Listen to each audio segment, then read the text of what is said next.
Apparently, we were still streaming nothing somehow. The stream ended on. I had it. Oh, great. It ended a little while ago. Mm. But now it's starting up again. Yeah. How about that? Oh, I hear audio. Hey. Audio. What? Whose audio? How bad is it? What's this? Is there audio? Maybe. Oh, I even hear Connor. You can hear me too, but can you hear yourselves? It's a miracle. Yes. You hear us? And people hear us. Maybe. Okay. So we had tech support show up and walk away. Two can play this That game, was- Joe. Two can play this game. Uh-oh, Connor went away.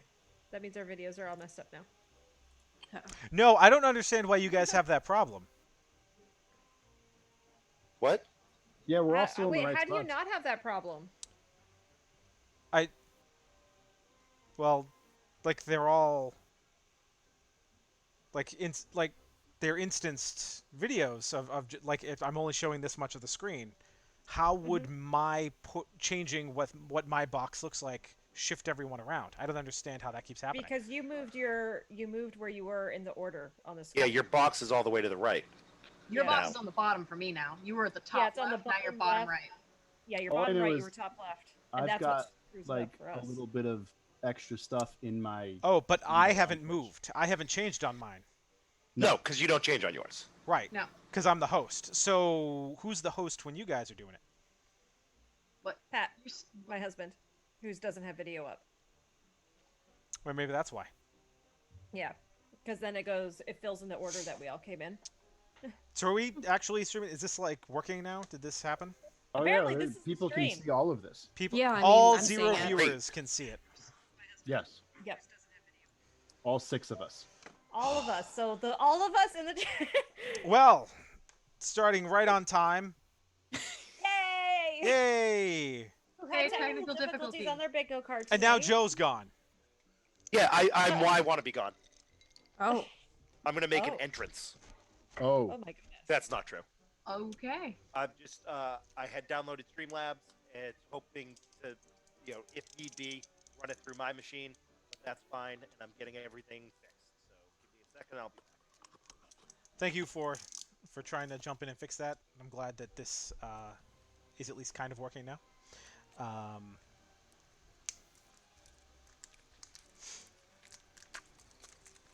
are don't you think opening a fresh deck? I am opening a fresh deck because we didn't get to do this because of the technical difficulties.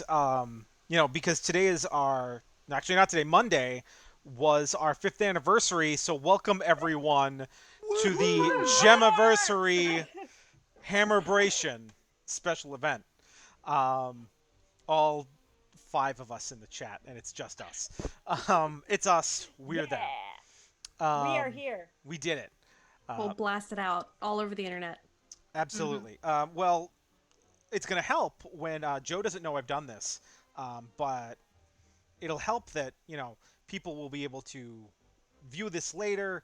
But if they want to play it themselves, oh, you can't see it on my screen. It's too bright and glowy. Anyway, so the adventure we're playing tonight I actually made. It's a printed adventure that will, well, not printed, but it is a PDF that people will be able to play themselves. That will go on the website. I intended for it to be today, but if the technical difficulties were any indication, none of that worked out. So, since this is missing all of the creatures, but they are right there on my desktop, that will be up Friday. So, Joe, I'm not sure if you saw that or not, or you heard that. I've been here. Okay. Yep. So, the Gemiversary Hammerbration, for those of you watching, will get a sneak peek at is it 15 pages? Yeah, it's a 15-page little adventure. Fun for everyone, so you at home can feel like you were part of the Hammerbration yourselves. And that's everybody, not just the people currently supporting us greatly at patreon.com. That is everyone. Everyone that goes on to gemhammer.com on Friday will be able to download this for free. The wonderful Patreon people, we gave them Tomb of Wonder and Kingdom of Owlbears for free for a birthday celebration. But this is the kind of 15-page adventure they should expect coming at least monthly over there at patreon.com/gemhammer. Yes. This is a little sneak peek for Patreon. This is the kind of stuff you can expect. It does use a lot of things from previous Gemhammer stuff because it is more of like a, hey, we've been here 5 years and it's very excited about stuff we've done in the past. So there's little references in here to stuff that we've done and some stuff that we plan to do. And we hope that you all enjoy it. But these wonderful people will get to enjoy it tonight. So I'm going to go around the block and everyone can introduce themselves. You can say your character's name, but don't introduce them too much because I got something for that. But before we get there, we'll start with Rob at Pawn's Perspective, and then we'll go clockwise. Hi, I'm Rob from Pawn's Perspective. I am playing Nowhere tonight, and that's all I'm going to say about that. And if you want to know more about Pawn's Perspective, just go to pawnsperspective.com. It's a tabletop game review site.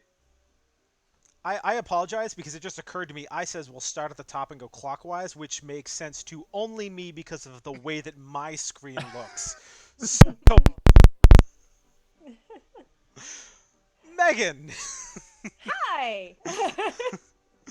I'm Dr. Megan Connell. I'm a psychologist. I'm co-founder of Geeks Like Us.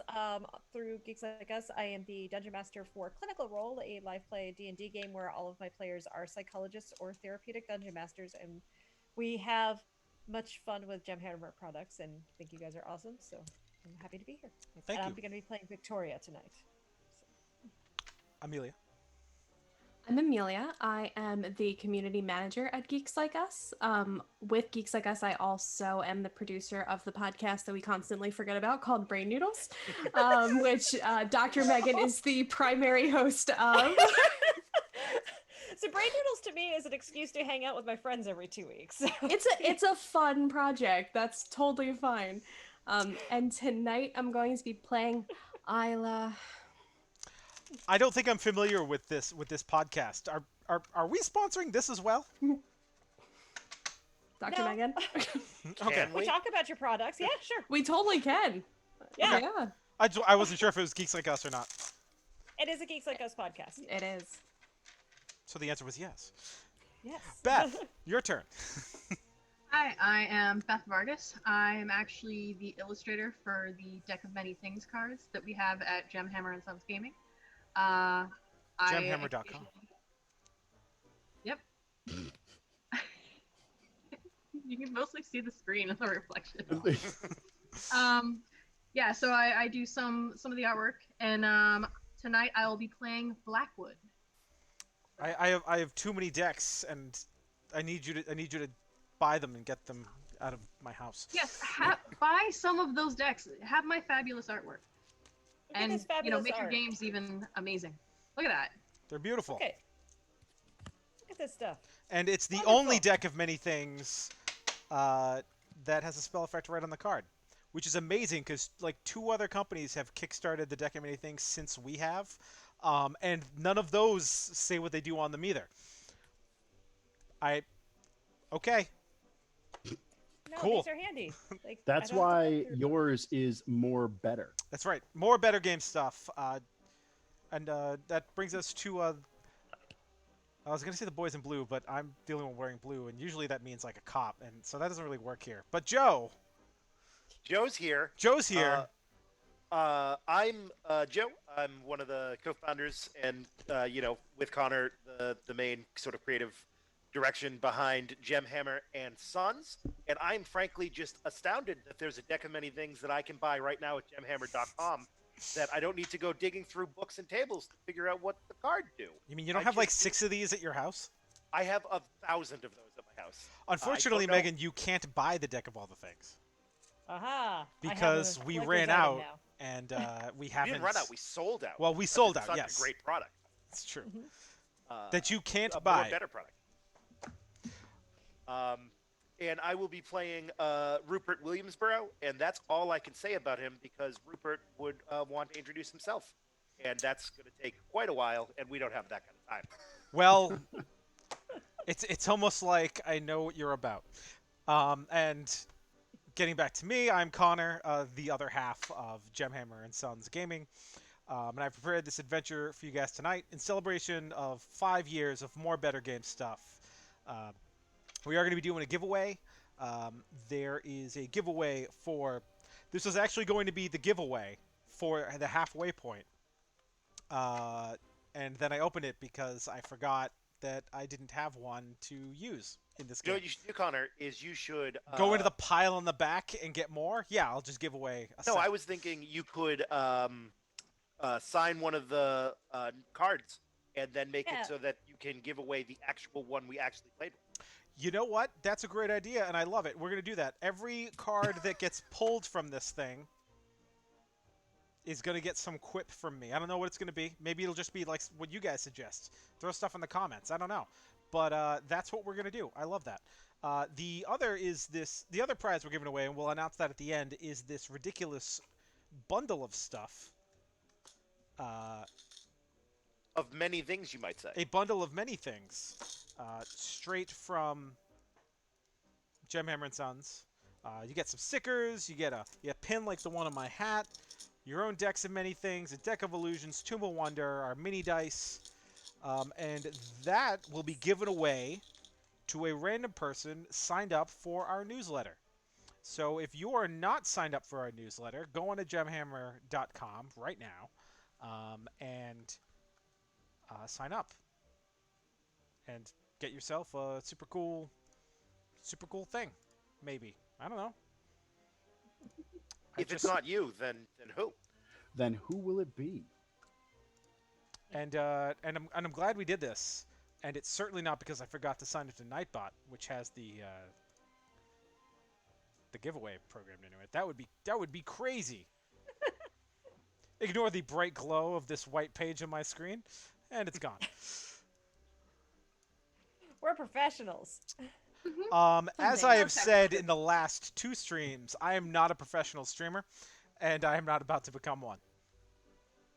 Wait, Maybe. we've done this 2 times, and it's almost worked once, so Hey! doing really well.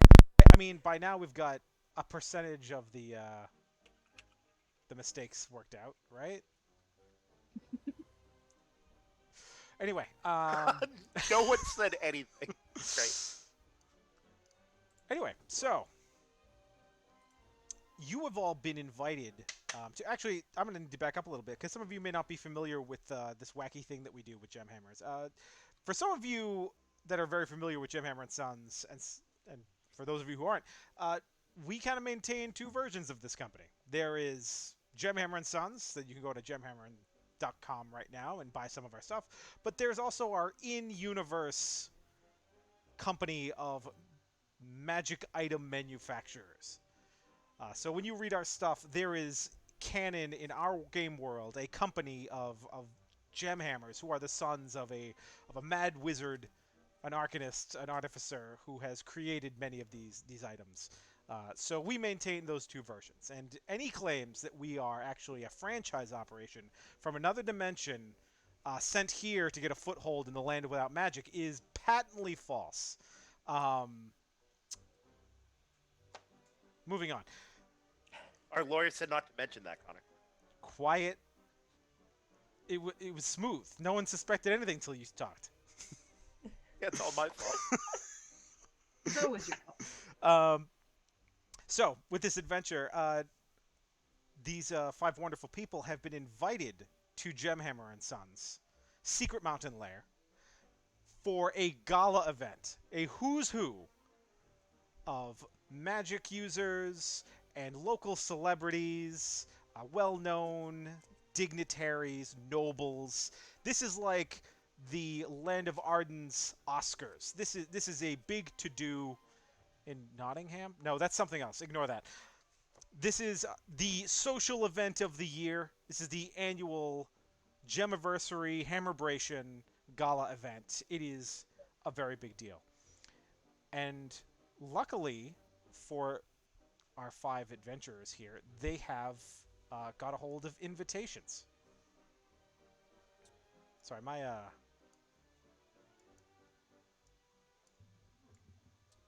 people at home can see that I just changed Megan's the little box around her camera because my OCD was bothering me. Anyway, so now that I've been totally thrown off by the fact that we started late and I'm all off kilter, seems like the Take perfect a couple time. breaths. It's fine. Just breathe. We're all here to have fun. You're not alcohol. I'm here contractually. No, you're not. You volunteered. So, just to give you a little bit of background about how this is going to work, because these guys don't. There is a there is a mechanic in this adventure called social status, and social status is actually going to affect these characters throughout the beginning portions of this game. You guys have already told me who you are and what you're all about, and some of you very foolishly told me that you are a party crasher, and some of you told me that you are not going to wear fancy, well-to-do clothes. Again, what have you done? So, those of you who are a minor celebrity or a noble, someone who is well-to-do, I've already given you a magic item that is giving you a bonus to your charisma. In addition, you're going to get an additional +3. So seems like very high, but then remember that you're basically at the Oscars, and when a production assistant goes to the Oscars after party, no one cares. But when Brad Pitt is there, people care a lot and want to talk to him. So think about it in kind of those terms. So that would be Joe. I'm sorry. I should write down everyone's names, their characters' names, which I'm going to do right now. When I find paper. The record, I already did that. That you can't see because of my lighting. Ooh, mine I looks made it easy just and like I put Joe's. my character's name with my name, so you know who I am. I can do that too, because I is smart. I'm not smart, but I think I can figure it out. 50 little ellipses. I'm just gonna let them do that. I'm not even gonna entertain with that. So, I Rupert, won't use my last name.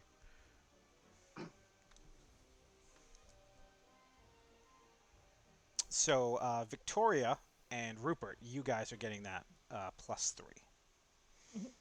On top Well, of course, you'd mentioned Brad Pitt at the Oscars, and that's how Rupert would certainly see himself. Precisely. This is the social event of the year because Rupert's there, mostly. Yeah, totally that, and not because of the people throwing the party. Good. You know what they call a party that nobody shows up to? Just a whole bunch of chips. Just a whole bunch of chips. Like in bowls, and nobody's eating. Ayla, you're getting a +2. Oh, sorry, Ayla and Beth, you are both getting +2. +2 to what again? Charisma. This is like if circumstance bonuses existed in 5th edition, which they don't, that would be what's happening here. This is like for this night in particular. And then there are some social statuses below that. Distant relation would have gotten a +1. You're a member of the Gemhammer family some way, somehow, and you've been invited to this thing. No, it's interesting to know you, but people don't. It's not that big a deal. Rob, you did not choose that. Sorry, Nowhere. Nowhere is not a relation of the Gemhammers. A work function. You're an employee of Gemhammer and Sons, and you're there working the event. Nowhere did not choose that one either. Nowhere, I actually had to write this into the adventure because it never occurred to me that someone would try to crash the social event of the year. And I don't know why, but since no one has any idea who you are, and you absolutely do not belong here, you're taking -3. Oh, that cancels out my entire bonus. And I didn't intend to crash the party. I But, like, you won my dreamt? ticket in a game of cards that I wasn't invited to and had no idea how to play the game. That's better? Go to the Titanic. That's just the opening That's- scene to Titanic. Yes. And remind me, what is the name? Oh, I have it here. I have it in the million notes that I have. I believe that the name on your invitation is actually Sir Honeycusp Thupplebottom. Nope. Honeycrisp Topplebottom. Oh, well, I wrote it down wrong. Honeycrisp Topplebottom. Yes. That's better. Sir Honeycrisp Sir. Topplebottom. So, were you playing? This is something I should have done offline, but do you know what he looks like? He is a short and stout gnome. You're a tiefling. A little. I am a tiefling. Yes. He's shorter than the average gnome and very plump. Very fine dressed gentleman. Monocle, of course. Broom handle mustache. Whereas nowhere is nowhere near that description. Yep. So that's going to be fun.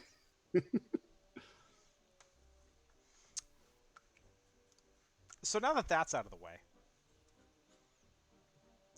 you arrive at the bottom of a distant mountain valley, riding in a horse-drawn carriage.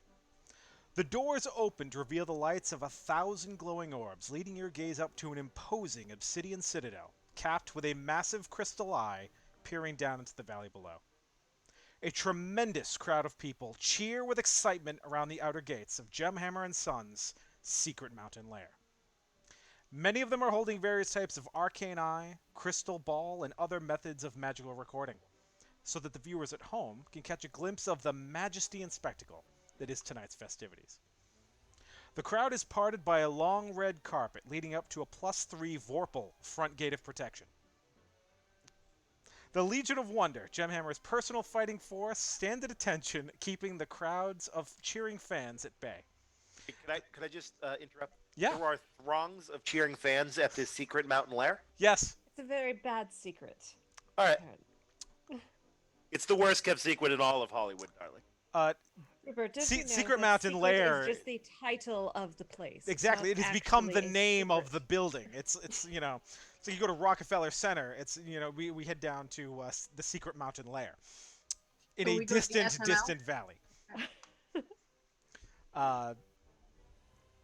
The partygoers walk the carpet, passing and waving to the adulation of the people, and about halfway down the red carpet, partygoers stop briefly to stand and pose in front of an immense silver statue of Gurren Gemhammer himself. There, a gaunt man in a resplendent black suit speaks directly into a shimmering crystal ball held aloft by a tiny dragon. As you make your way down the plush crimson pathway approaching the pair, you can hear this skeletal-looking man speaking loudly into this crystal ball. That was the wrong music, and I'm embarrassed. Oh, it's so cool though. Very Lifestyles of the rich and wondrous. I'm Robin Lich, and I'm coming to you live from the Gemhammer Secret Mountain Lair. So secret, such mountains, and so beautiful for tonight's Gemiversary Hammerbration event. Tonight I'm giving you a veritable who's who of coming to you live from the Who's this coming down the walkway right now? Why, it's none other than star of stage and screen, Rupert! That's so loud! Yeah, your audio is not, at least on Zoom. What's that? Your audio is breaking up from time to time on Zoom. Oh, I Yeah. apologize. There's So no music. so- I can't hear it. Oh, did it not come through? We can't hear it at least. Blowing out your own eardrums. I was blowing up my own eardrum for nothing. This is why we rehearse things. Anyway, so there is a very ugly in a very nice suit who is very gleefully speaking to the passersby, and Rupert, he is trying to interview you. So now is your chance. Anyone who would have seen him in line knows that he speaks with my speaking voice. But when Robin Lich, which is a good name, comes, he's like, "Oh yes, hello, one of my amazing fans." And who? Hi, hello, yes, and posing for pictures and what have you. Robin, no, he's Robin. Rupert, I'm sorry to hear about your divorce earlier this year, and the horrible tragedy involving that magic pipe incident? Well, we prefer to call that a magic pipe opportunity because, of course, you'll be able to read all about magic pipes and how they work in my forthcoming book, Magic Pipes and How They Work, by Rupert Williamsborough, star of stage and screen. Amazing. Truly, truly amazing. I hope you have a wonderful night. I certainly will. I don't know if there's an award, but I assume I'm going to win it. I don't think this is that kind of event, but perfect. Wonderful. Love it. Oh, and who's this? Is that Lady Victoria? Lady Victoria, quick, please, may we have a quick word with you?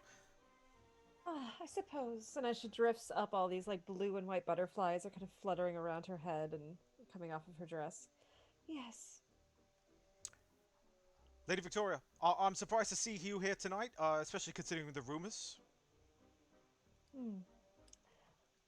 Rumors just are that, rumors. And they're not going to stop me from coming to this top-notch event. Fair enough. What are your thoughts on tonight's festivities? Is this, or is it not, the greatest Gemiversary Hammerbration? I've been saying this word, this ridiculous portmanteau of words, all week. And now I'm screwing it up. Gemiversary Hammerbration. Is this not the greatest Gemiversary Hammerbration of all time? Oh, well, most certainly they're going to want to outdo themselves from every other time before, so I have no doubt that this will be a night to remember. Well, I certainly hope you do. Next, I do believe that I can see...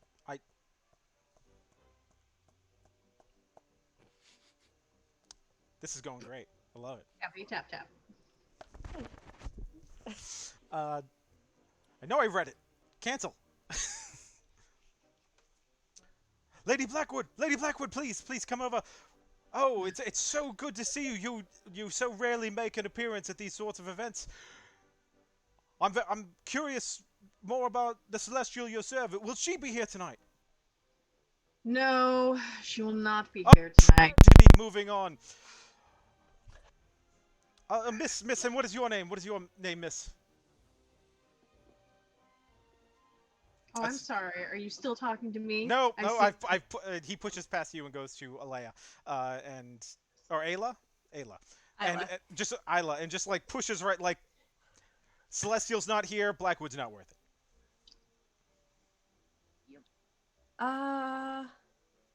Isla.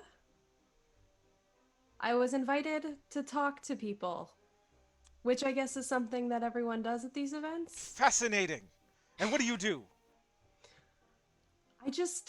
I learn lots of stuff, and people that I talk to teach me stuff. I don't know why you're so interested in me. I don't know either. And so, live coverage from the Gemiversary Hammerbration Gala event. We'll be right back after a word from our sponsors, Gemhammer and Son, celebrating their Gemiversary Hammerbration Gala event tonight. And the crystal stops glowing, and he just completely moves past you. Nowhere. You are not someone he has noticed. You are wearing not as resplendent clothing as maybe some of the other people. And he has no idea who you are. So it doesn't even occur to him to try and speak to you. But I'm okay with for that. the audience, if you want to kind of like say who you are, and not that we really did that with everyone else, but I am nowhere loot strings. I don't know. I am how a to close this. humble tiefling bard. Oh, I thought you were the valet. I get that a lot. So now that you've made it past the cheering fans, you come to the +3 Vorpal, Gate of Resplendence. a +3 Vorpal front gate of protection. There we go. No. Where there are a number of guards standing around with some Gemhammer employees wearing blue waistcoats, similar to what you see here, and they are, collecting invitations. And there's a great big sign that says "No weapons or armor allowed in the gala." And there is an arrow pointing, and it says "Weapons, armor, and coat check." Well, Rupert is his own weapon, as it turns out. As a wizard himself, he passes by with no issue, carrying not but a simple walking stick and a wand in his pocket. Nowhere is going to go up to whoever is manning the booth and be like, "Hey, do I have to check my bells, which are tied to his tail?" Um, are they weapons? No, sir. They are musical instruments. You're with the band. You're not supposed to come in the front entrance. You're supposed to go in the back. No, no, no. I have an invitation. Oh. Oh, then you can just go in. Thanks. Just gonna go in. I'm gonna give my tail a shake, a little jingle. There we a tiefling with bells. Keep an eye out. Victoria Can I will go cast over. detect magic on whatever he just did with his ear? Yeah. I'm good to know. I'm not going to. 'Cause that would be a waste of a spell slot. But it's good to know I had that option. I'd allow it.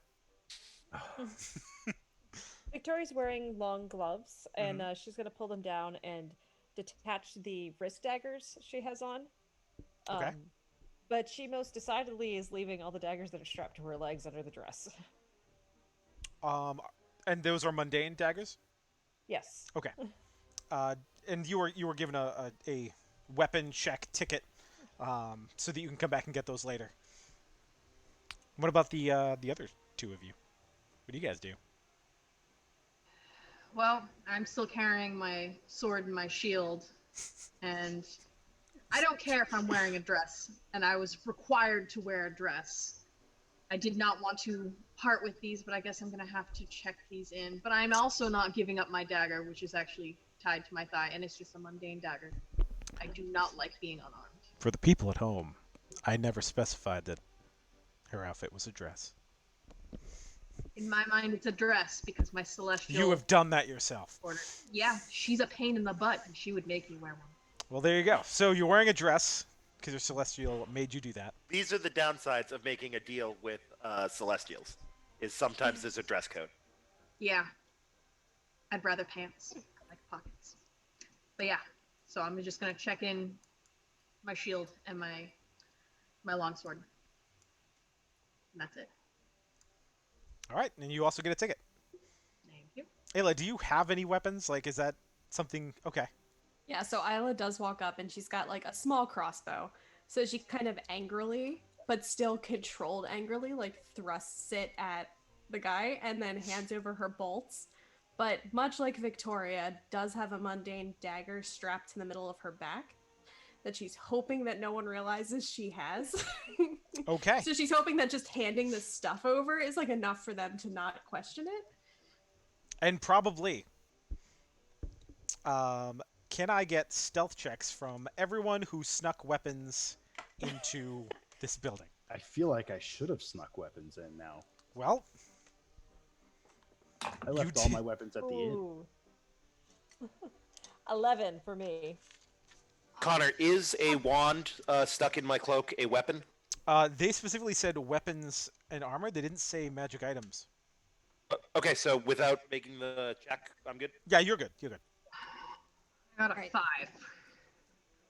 I have a 12. Wait, you snuck in a sword and shield? No, What I do you? have a dagger on my thigh. So, Lady Blackwood, you goes walking up, and she's got the ticket, and all the guards are kind of looking around, and they kind of, Miss, and they kind of point at the long slit in your dress, very clearly showing what is a very big dagger, and it is very obvious that you have that. And it is like you haven't even hidden it. It is just there for all to see, right there on your hip. Can I not keep my deterrent for suitors? No offense, miss, but I have the distinct impression that your disposition will do nicely in that case. Fine, take it.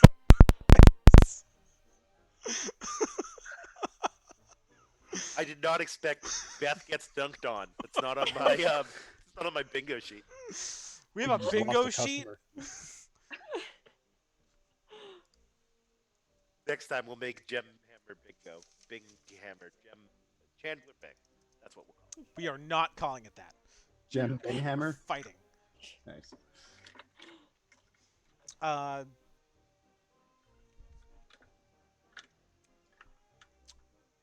Ayla, as you're kind of walking in, uh, a gentleman bumps right into you, and he kind of spins around and spits back. You what? This is a What very was that? sorry. A gentleman bumps right into you as you're walking into the building and kind of spits back at you. Watch where you're going, and continues to walk briskly away from you. I just kind of stop and I watch him as he continues to walk away. And I think I like pat myself just to make sure that there's like nothing stuck to me. Can I get a perception check? Like a kick me sign? Something like that. Perception. Oh, that's terrible. Oh no, it's not too bad. That would be an 8. You find a hidden door. No, you don't. I'm kidding. That would On be me! Where does this go? Yeah. to the fairylands. Gurion exclusively doesn't make deals with fairies anymore for reasons that we're not going to get into. But moving on. So you guys are able to get past the +3 Vorpal front gate of protection. Don't ask me how that works, but it does. And none of you chose to find out. It does. It does deal slashing damage. And if you fail to scale it, if you roll a 1 on the don't get stabbed by the pointy bits, your head gets cut off. Dude, spoilers. Oh man. Well, no one tried to climb it, so I don't have a problem telling you about that. That would be Anyway. one way to start things off. Like, your head rolls, you die. And it's like, well, I'm done. As you all, Alrighty. and now you guys, at this point, none of you know each other, but you are all arriving at roughly the same time and walking more or less as a group. As you approach the actual front door of this building, which is, half corporate office, half home, half sinister-looking castle. That's No, 3 that's not halves. right. You're right. That's not nearly enough halves. We have access to extra dimensional space. I see no problem with it. It is half demi-plane, half regular plane, half airplane. And you are greeted by a small gnome in a Gemhammer employee suit. He doesn't really look at any of you. He just stands there, says, "It's follow me," but just kind of walks very mechanically and is trudging along and leading you all into the building. I follow without delay. This is a common thing that happens at parties like this. Yes. Not that any of the other people here would know that. What is everyone's passive perceptions? I should ask that earlier. 12. 12 for me as well. That will be a 14 for me. Yikes. 11. Passive perception, let's see. Passive insight is a 17. Oh, my Perception, passive, 11. my passive perception is a 10.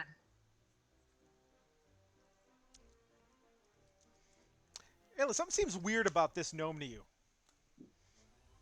I mean, I already thought that, but good to know she actually Yep. realizes that. It's just like, huh.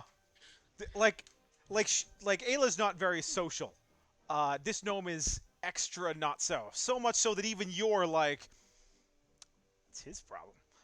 Yeah. But as you guys are walking, you notice a couple more of these gnomes kind of walking back in the other direction. And it strikes you that, man, they got to be like triplets or something because they're all identical. And then you see like 8 more, and maybe you start to think that the odds of there being this many siblings that are identical running around the building is pretty unlikely. But only you notice that. Everyone else is just like gnomes and outfits, and off you go. I And- want to be clear that it's not that Rupert thinks all gnomes look alike. It's that he thinks every person not on the 50 most powerful people in Hollywood list looks alike. Blackwood could not care less. She just wants to go home, but is only here because she's being made to be here. Okay. And I am just doing what I'm told right now. All right. Well, you guys are brought into this huge ballroom. filled with people. There's two great long banquet tables full of food. There's like the room is somewhat L-shaped. There's a bar in the corner that people are drinking at, and people are talking and chatting. And you are each handed a little satchel as you walk in. I'm gonna smell mine. I immediately turned to hand mine to a manservant that evidently did not come with me. There's no one there to take it from you. I'm aware of that. Okay, so And you it just looks a drop little it off. on the ground? Or do you just... I turn around, it's not there, so I guess I'll hold on to this. All right. I kind of take mine, jingle it, kind of do this intricate kind of flip in my hands of spinning it around and then put it into a pocket because my dress has pockets. Okay, so As all- this is like a gift bag, roughly Yeah. this big. And you... Oh, it's already- that big. Oh, okay. Yeah, it's like a gift bag. Ah. I'm gonna look in it. Okay. Yeah, I'm gonna do the same thing. Alright. I'm gonna look into it. All right. I'm going to need a dice roll from everyone. This is going to be a D8. D8. Yep, D8. I got a 7. Okay. Big 6. I got a 2. I I got a three. 5. All right. Sorry, everyone repeat that. Sorry. 2. 3. 6. 7 for me. That's the number of European Cups Liverpool. That's how you remember that I rolled this. All right. So you each find a ring of prestidigitation, which is a Whoa. ring that just gives you the cantrip prestidigitation. Cool. You all also find a potion of Cure Wounds Light, which is half the feeling, no calories. Alright. You receive a voucher for 25% off and one free item from the artifact bargain bin at your next Gemhammer and Sons visit. Usable in game only, folks. All right, this we're not doing that. And you all each find a single-use little pot sample of Auroran war paint. I know those have colors. Is it clear looking at it? Which Yeah, yours is blue. Nowhere's is cyan. Hmm. Blackwood, yours is yellow. Victoria, yours is also blue. And Excellent. Isla, yours is green. So just so you know what these do, these are mana-infused paints that when applied to the face, provides a magical bonus. It's actually, it should be applied to the skin, but generally, when you put it on, it gives you a bonus. So red is +2 to strength, and your melee attacks do 1d8 fire damage. Orange is +2 to constitution and 1d8 poison damage. Yellow is your speed is increased by 15 feet, and you do lightning damage, that 1d8. I have lost my place. Here we are. Yellow, I just did that. Green, +2 to dexterity. Additionally, your melee attacks do acid damage. Cyan is +2 to charisma and a thunder damage. Blue is intelligence and 1d8 cold damage. I don't think anyone got past that, so... The lightning damage, can that be applied to weapons or only melee? Any melee attack. But so a weapon attack is a melee attack. Oh yeah. Sure. but not like a longbow or whatever. No, not a longbow. Could I ask, does that apply to touch spell attack? Yeah, I don't see why not. Like you're touching them, right? How long do they last?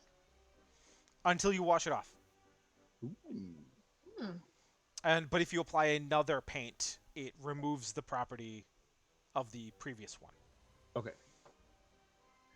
I'm actually quite pleased about this war paint because it actually matches the little yellow roses that start to appear on my dress because I was already irritated when I first arrived, so it just looked like an ash dress with little crystals on it, and the crystals actually then start to turn into little yellow roses, and vines start to grow through the ashes because I'm actually not irritated anymore. So, Victoria and Lady Blackwood and Rupert all have these magic fine clothes that have an illusory effect to them. Um, Victoria's creates these blue butterflies. Lady Blackwood gave me like 6 illusory effects, but I decided not to press the issue. So it is not only burning and also like regrowing these little vines and flowers all over it, but flowers bloom and glow and change, and also with her mood. And then Rupert's, Rupert, do you want to tell everyone what yours does? And I want you So to exactly what you told me. I don't remember exactly what I told you. Can I pull it up? You can. Was it that funny? I thought so. Okay. This is just how I talk. Um, oh man, we talked too many times. All right. So everyone was like, "Oh, I want it to be these blue butterflies and this cold air. Oh, these growing vines and these flowers that change color with my mood. I want blue streaks like a broken Windows 95 window." Like you're God. dragging the menu across the screen. Yeah. So Rupert wears a wizard's cloak. It's open in the front, so you can see his nice little suit going on. But at the cuffs and in the tail are these like sort of silver bands, as though he were some sort of admiral. He is not. And as he walks, it leaves that silver as it goes, like a broken. That Windows silver 95 screen. choppy chunks of square blocks. Yep. Nice. Your suit is lagging. Awesome. So, you are all Legs. here in this ballroom. And there's tons of people around. I'm going to skip this part. But you guys, you're all here, and there are guests abound. What do people want to do? Knowing that this, I assume this war paint comes with a little cap on it. Yep. That has like the instructions on what to do with it, Mhm. and seeing that it gives you a bonus to intelligence, which of course Rupert knows is the most valuable of all statistics, especially for a wizard. Mhm. He's going to sort of sneak into a washroom and get some of this stuff like on his arm or whatever. So Okay. it's not obvious that he's wearing it, but he still gets that sort of buff to it. Okay. And you do that. And it is single use, so that's it. Like you don't have Well, that. I mean, he can afford it if it's good. He'll buy some more. Right. So basically, it goes on and it stays on. Think of it like henna. Like it'll stay on for like eventually this is coming off of you. But for the day, at the very least, we actually didn't when we built the magic item. We never actually said how long it lasts. It's just when it washes off. Yep. Which it starts It to will rain eventually rain. indoors. I say. Good news. I put my cloak back over the part of my forearm. Little bits of paint dripping down. Anyway, Well, What about- then I like that it matches the yellow roses on my outfit. So I'm gonna also go to the washroom, but I'm gonna apply it as if it's makeup and Okay. do like little designs around my eyes. And I am gonna put it a little bit on the parts of my arms that are visible and a little bit on my thigh because, well, if you already see the slit, there's gonna be an Whoa. unhappy face right in the Whoa. slit going, stop What? looking. Excuse on the me? side of the Wow. dress. Side phrasing, of the dress. phrasing. My God. Victoria's gonna do the same. Okay. She's gonna try to like make it look like some sort of like spiraling frost effect coming down like the side of her neck into her shoulders. It's gonna be a lot of like careful work with a paintbrush. Probably take about a half hour. Okay. And you Yeah, can easily. I don't go to the washroom. I'm like, as soon as I saw it in the bag, I'm like unscrewing it, like dipping my fingers in. It's like all of Nowhere's fingers are now cyan. And probably You look like you've strangled a Smurf. It's fine. well, like Yeah.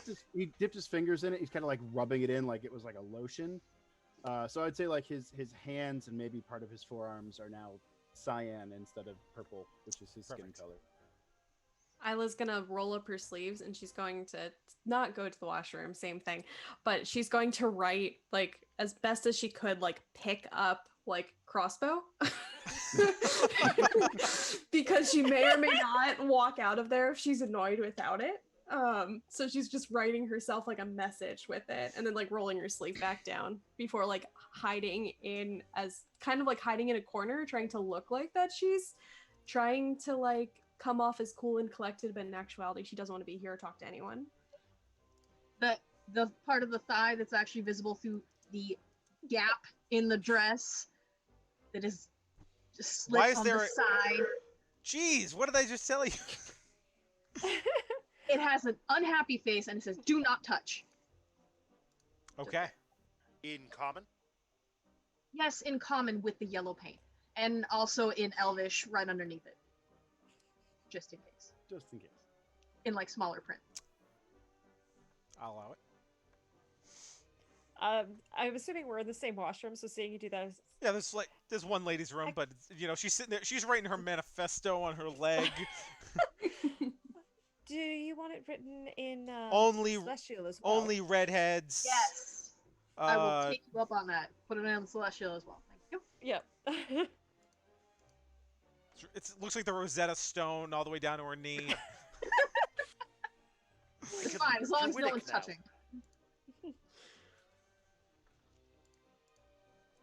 All right. So does anyone want to try and talk to any party guests? Anyone want to go around and mingle, or are you just gonna like mill around? Well, After thank you, after- Victoria, for helping me. After leaving the washroom, I imagine it is.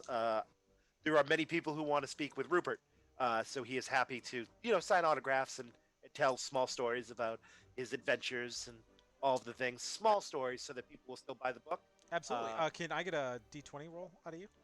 Just a D20. Yeah, just a D20. Sure, you can. It's a it's either a 30 or a 3. It's hard to tell. I'm going to assume it's a 30. Okay. You Rupert's going to assume it's a 30. all right. You kind of walk out and you immediately like expecting and there's just this halfling in a Gemhammer employee uniform who's just standing there looking at you like, what? Huh?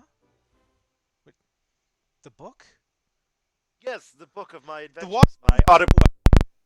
Okay, you yelled and you cut out. The washroom's that way. I just came from there. Oh, did you wash your hands? No.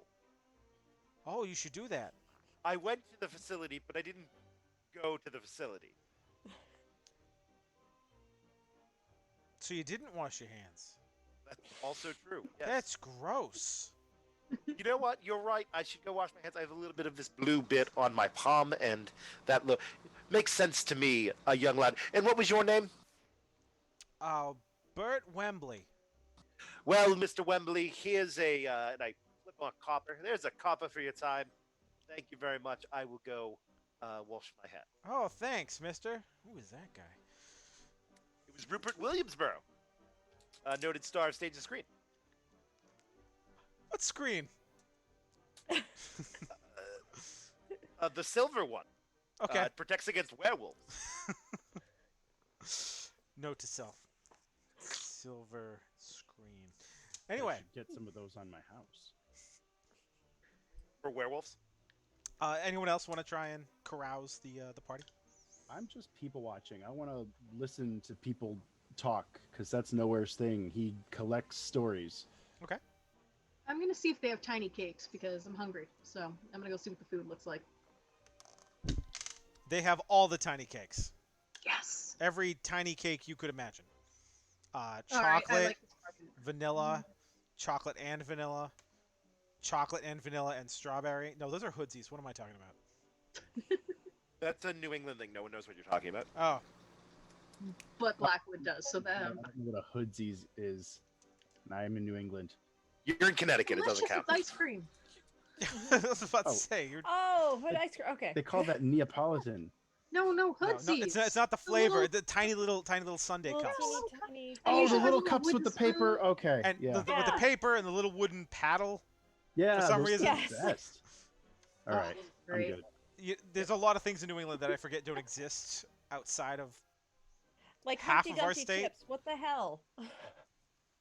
I imagine there's lots of regional things that don't exist outside of their region, and We so have a lot- Humpty Dumpty chips downstairs right now, and they're all dressed, and I'm so excited to eat more of them. Don't know what those are. Me neither. I have no idea what Delicious. this is. is what I have they a case They're of like I have a case everything of potato Moxie chips, like right over Canadian. there. I do like Moxie. There you go. No one knows what that is. That's fine. That's fine. I'm from Philly. Like, we've got enough of our own regional junk over here. Yeah, you guys have nacho cheese on a sandwich. And it's amazing. That's great. It is very good. Thank you. I'm happy that there's some support.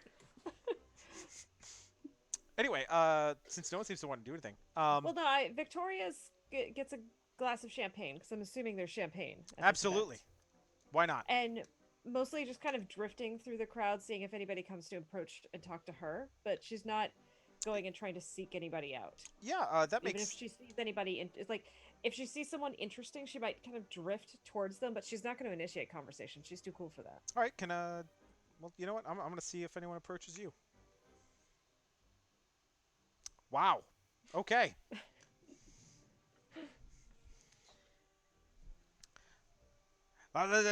Lady Victoria, good to meet Shep Bagger.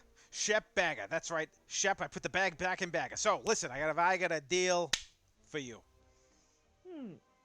Sipping champagne. So I got this box. All right? It's a mystery box. Five gold pieces. Mystery box is yours. What do you think of that? How's that grab I you? seem to have left my valet at home to carry things like that for me, but it sounds. Hey, you got a bag. intriguing. There's a little bag. You put the box. It's a box full of. It's a mystery. It could be anything.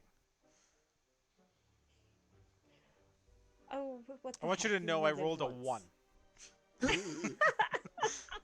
And Shep Bagger was the worst thing he could think of. Yup.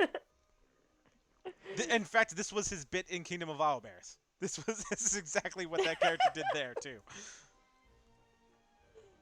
Well, fine. I'll buy. You buy the mystery box? Okay, fine. Why not? It's a one-off. All right, What else am I gonna do with the currency I have? fair enough. Anybody So, else?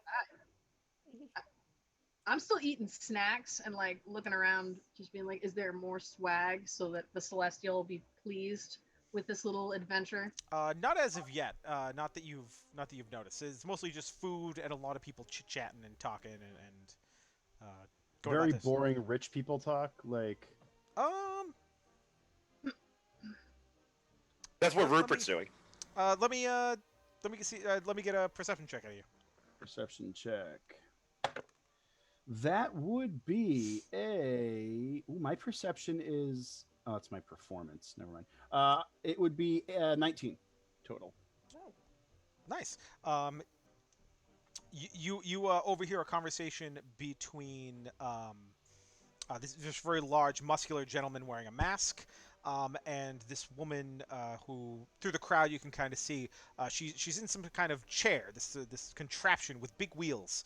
She's in a wheelchair, and as you get closer, it becomes clear that this gentleman, this huge hulking beast of a man, is explaining the benefits of being a spokesperson for some of Gemhammer and Sons products. And you suddenly realize this lady in a wheelchair is a merfolk. And you recognize them both as Jose Gulmero, a human gladiator who is famed for his awesome mask, and Drya, who is a merfolk singer-songstress who is making a very rare out-of-the-water appearance. I will approach them. Okay. And what do you say to them? Say, well, hello there, both of you. You are both very well known to me. I tell your tales everywhere I go. Allow me to introduce myself. I am Nowhere Lutestrings, humble bard, and I bow.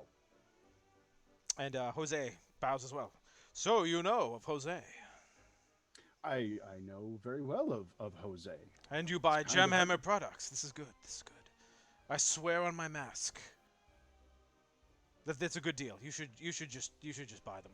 It's great stuff. Seriously. Yeah, I just show my hands. It's fantastic. So this is so that's great. And suddenly this guy kind of comes over and kind of taps him in the back, and it's very clear this is like his handler. And he kind of like moves, excuse me, and just immediately abandons the conversation and moves over to another group of people. I'll just look at the woman. I'll be like, wow, that was very exciting. And the 4 gentlemen standing around her kind of like slowly wheel her away. Bye. No one knows Yay. who you are. No.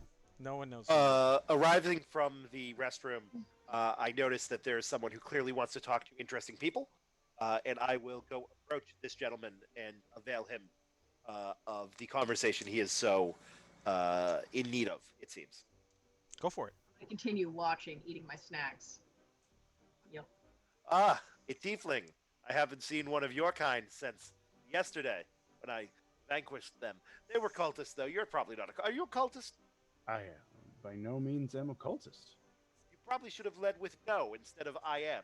I got very defensive. I get that feeling from you. And who are you? Rupert Williamsborough? Oh, my stream changed picture. There I am. Rupert Williamsborough, of course. You Nice haven't to heard meet of my you. adventures? I have not. I vanquished the cultist just yesterday. And how would I know that? Do you not know of stories? I thought I was speaking with a story gentleman. I'm sorry. I should be. I'm going to look over to whoever's around me. Like, does anybody know who that guy was? Do they come? Please. Yes. A human woman comes up and she seems very. Oh my God! Oh, it's you! It's you! It's you, Rupert! I am him. Yes. I have all your books, and it's you here. It's like destiny that we should be in the same place, don't you think? Wow. In my experience, there's no such thing as luck. No, you didn't set me up for that line. Um, Destiny, darling, is what we make of it.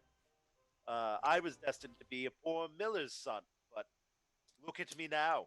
You even know who I am. She swoons. This Uh, fascinating conversation is cut short as you hear the music stop abruptly, and one of the gnome gentlemen comes up to. He holds a ring to his hand, and he announces, and announcing for everyone, the uh, Master Lecturer of the College of Glimmerfast, Chair of King's Rock, founder of Matt's Magic Emporium, uh, Lord Master of Scribe Scrolls, legendary wizard, Materium G. Primblemorph. And you hear kind of like some gasps and some people kind of murmuring around. A little too loud. Isla goes, "Oh, thank God, someone interesting." Um, Isla, you would have absolutely have heard of this person. This person is pretty well known historically because he's presumed dead for a considerable period of time. The Materium G. Brimblemorph you know of had a not great relationship with Gur and Gemhammer or his children, who would have been small themselves at the time. So this is not. dwarves, they're always small. Yeah. Well, his children aren't dwarves, but that's fine. Well, I guess they're half dwarf, but that's not important. But you can hear people kind of murmuring around the crowd. Isn't he dead? He looks good for a man in his hundreds, and this looks like a spry young man. He's tall, well built. Doesn't look like a crotchety, gangly wizard or anything like that. But he comes walking up. He's got a mask on, really nice outfit. And you notice this outfit is pretty much identical to the gentleman that bumped into you earlier and kind of snapped at you. Ooh. And he kind of gets up. He kind of walks through the crowd, kind of not engaging with anyone, just kind of walks right up on stage. And, happy anniversary, Gurin. And he kind of gestures to a statue of ice of Gurin. It's on the banquet table. Happy anniversary, sons, wherever you are. Congratulations on your wondrous success. How wondrous it must be to be surrounded by such friends, loved ones. It's good for all of you, but You reap what you sow. And he's waving a wand in his hand as he's saying this. And tonight,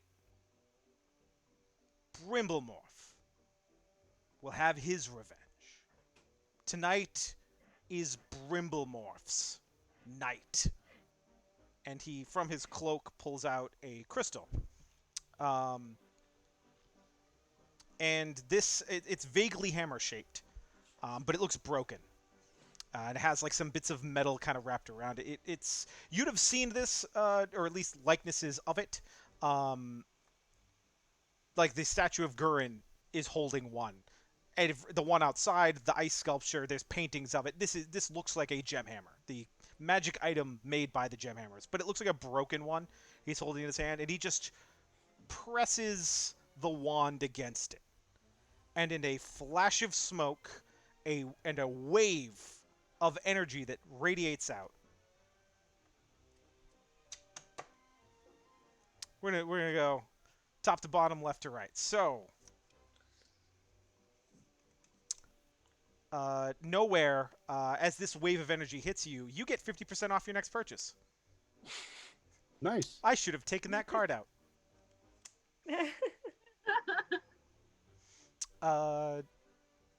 Ayla, you suddenly feel as though the first person you look at, who happens to be this Brimblemorph gentleman as he disappears, there is now an illusory duplicate of him, and it's very clearly illusory, but totally nude, standing right in front of you. Oh, that's uncomfortable. It is very odd and weird. Lady Blackwood, you feel like you are surged with magical power, and you believe that for the next minute you could cast any one of your spells as a bonus action. Rupert, this seemed really weird to you, and so you start to back away and kind of like take stock of the situation.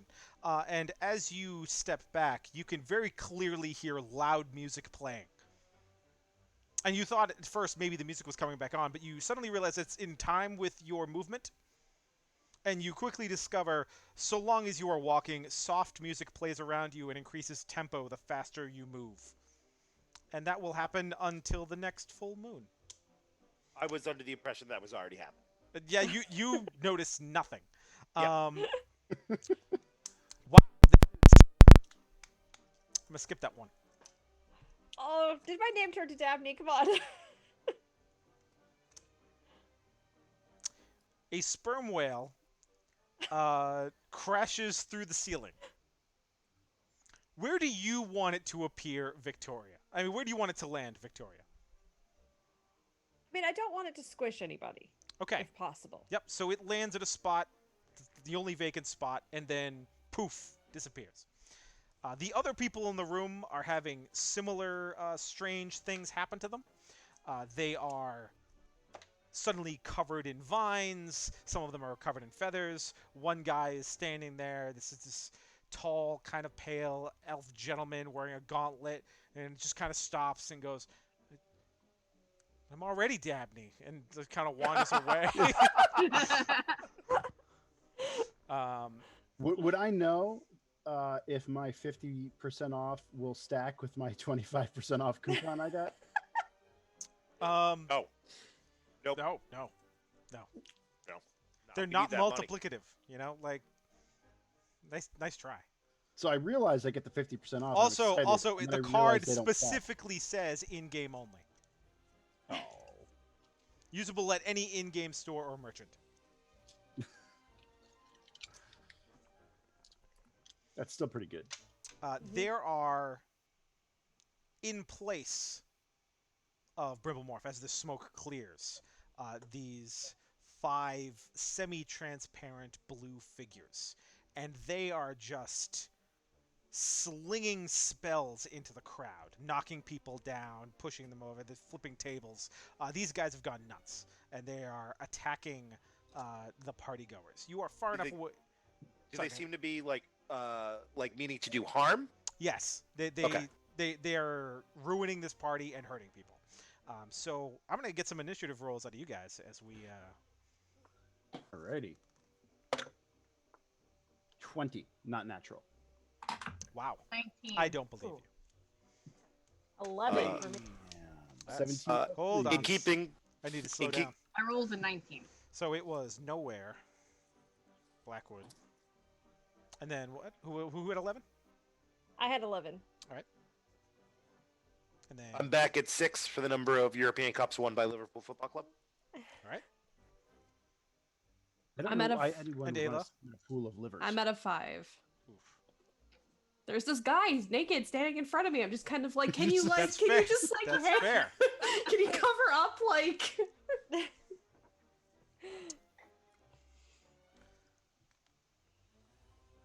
Nowhere. There are these semi-transparent humanoid forms wrecking this party. Yeah, so nowhere being kind of like just the kind-hearted person he is. How many people are around me?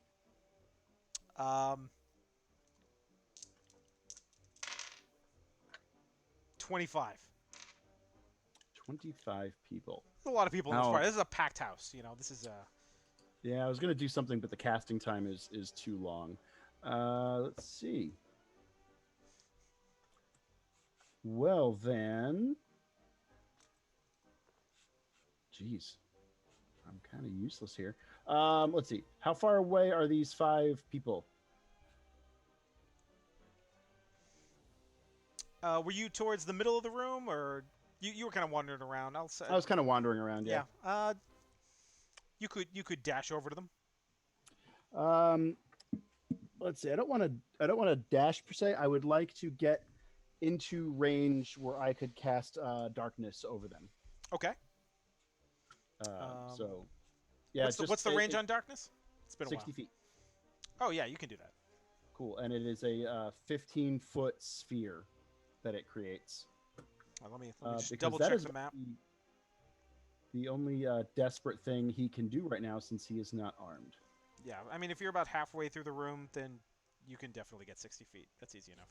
All right, so I will cast that.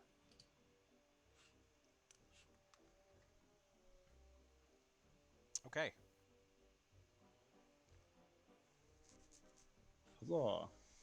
And then And you do it. that'll be it for me. Okay. Blackwood. So, how far away are our weapons? You would need to leaving this room.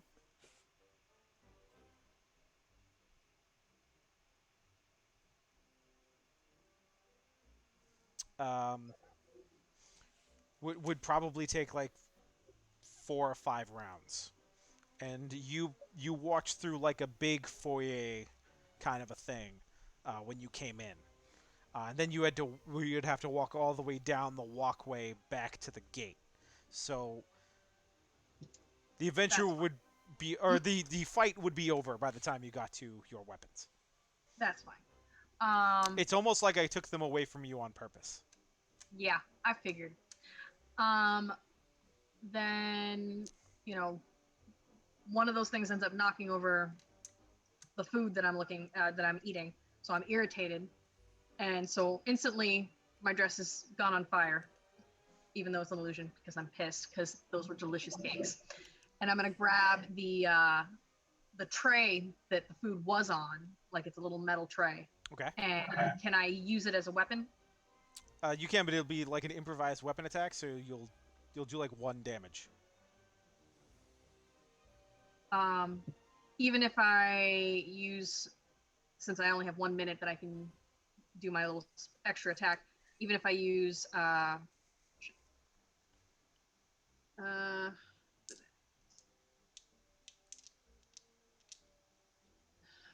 there's like a spell that I can cast. Oh my god. why? You don't need Use Well, your that was searing smite. you Well, don't I need was trying- a weapon to cast your spell.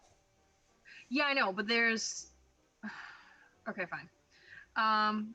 There's an extra one when I use it to hit somebody with a melee. It does like an extra thunderous smite. That's what it is. Yeah. Okay.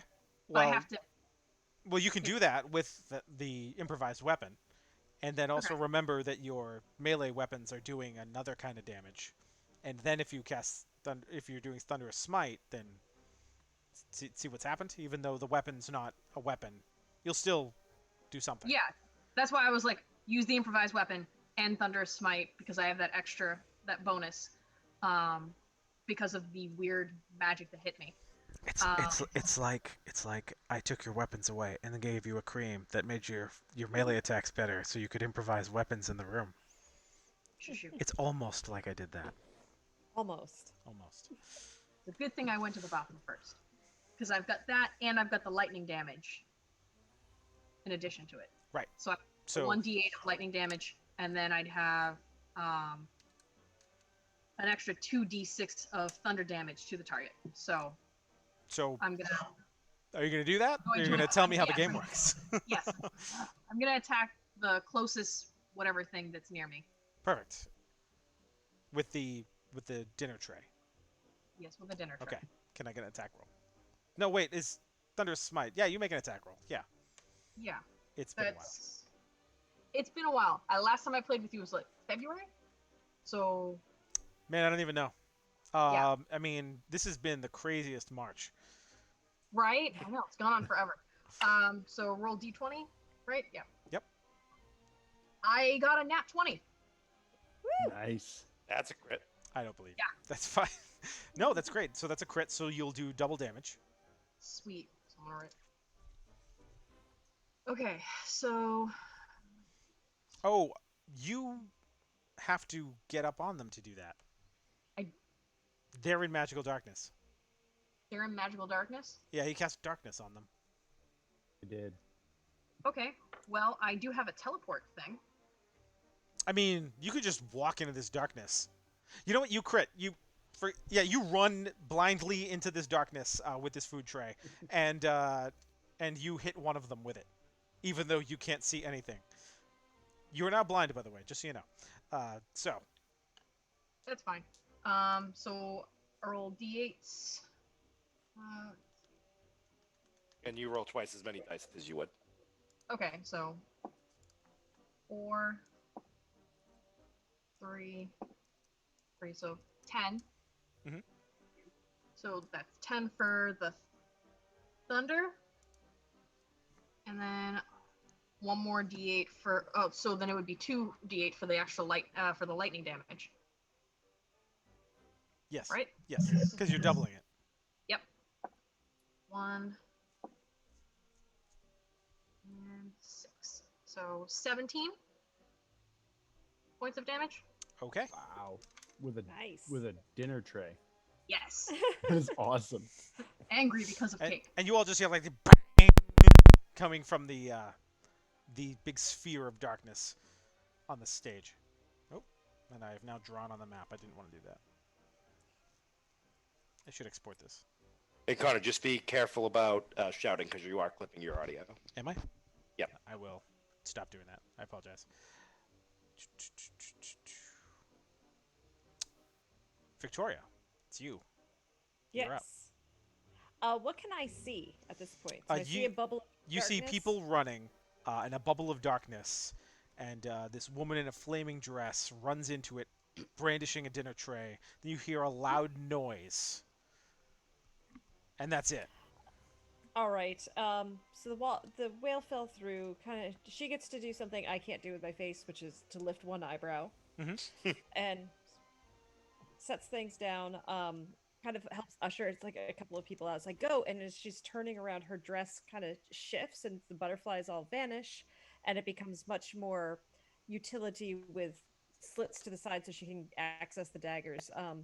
She's going to try to get close to the darkness and ready a dagger, but she's gonna hide so that she can have advantage on an attack if anything happens. So I will.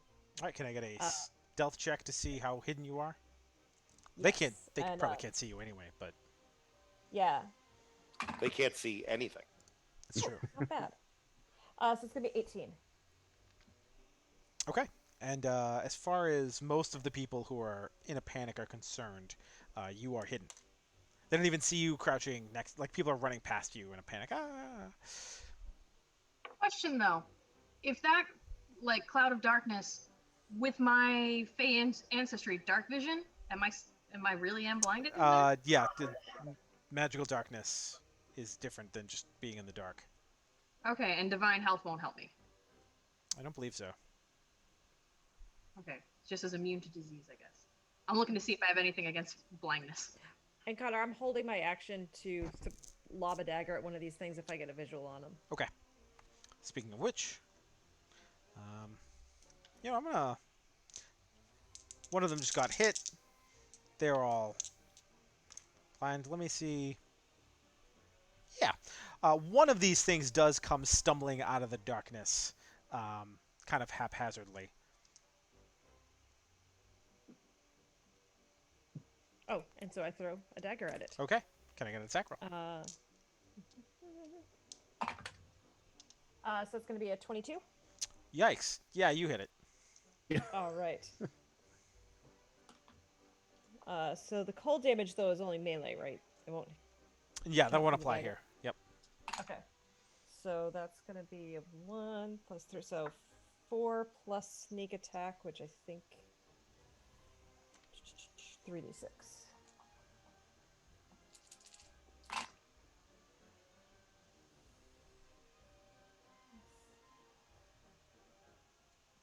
Uh, 11 points of damage. Okay.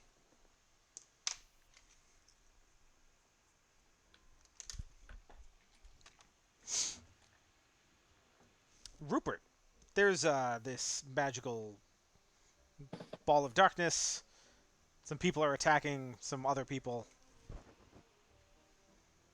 Yeah. So, um, uh, Rob, the darkness. What's the size of the sphere there? It's a 15-foot sphere. Excellent. So that means that even this guy who stepped out is going to get caught in my 30-foot cube.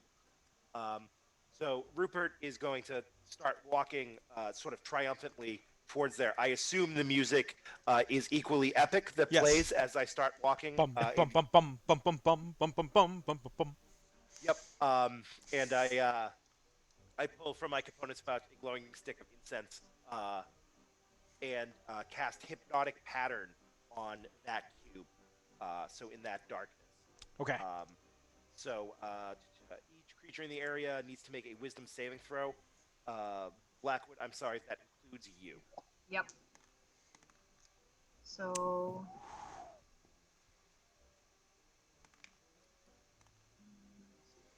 Does 15 make that?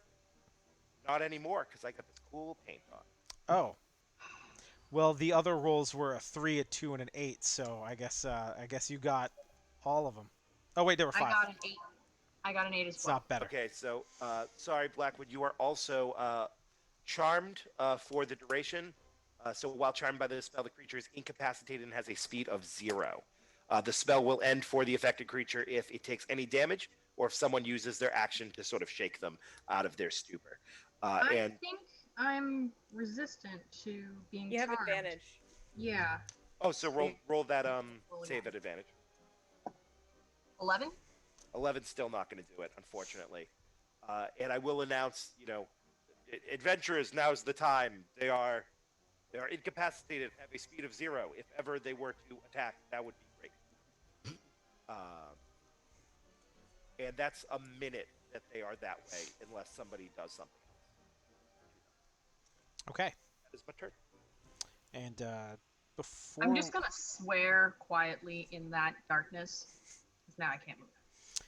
Ayla, You can speak.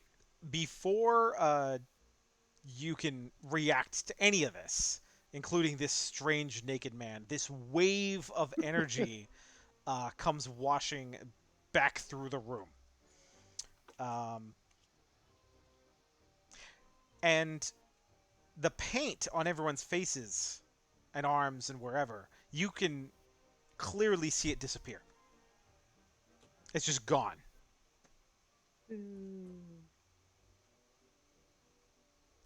No one else sees that.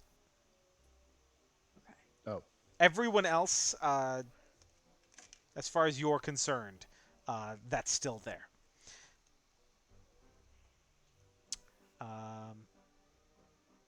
You guys didn't do anything with anything else, so that's fine. So it is your turn, Ayla. All right, I'm clearly gonna check to see whether or not my markings are still there first, and then I'm gonna look at this guy and I'm going to be like, "Can you just cover or?" And then I like sidestep him. Okay. And with that, can I see the creature that stumbled out? Yeah, it's standing there. There's been a couple of hits made on it. It seems to be charmed by this wizard gentleman. All right. I think noticing that it's not really doing anything, I'm going to prep my Eldritch Blast, and I'm going to just hold it and kind of survey the cloud and the creature, and just wait to see if I need to release it. Okay. That's gonna bring us back around. Nowhere. Are there like? Before you can react. Uh-oh. I have a question. Does Victoria appear now that she's in her underclothes to Isla? Oh, yes. Isla, this wizard gentleman, I I knew what card you pulled. Connor, I prefer gentleman wizard for the this record. this gentleman wizard and this nice lady who you saw earlier helping write some weird stuff on the paladin's leg. They now appear to be in their skivvies. I think she's really wondering what kind of party she actually walked into. I mean, the question were begs wearing asking, clothes? does Rupert I'm glad I'm in the darkness then. I'm sorry, say again? I'm glad I'm in the darkness then. There you go. Rupert. Well, I'm sorry. What was that? Nowhere? I was saying the question begs to be answered, does Rupert wear any? That is best left as an exercise for the reader. Someone in chat, let me know.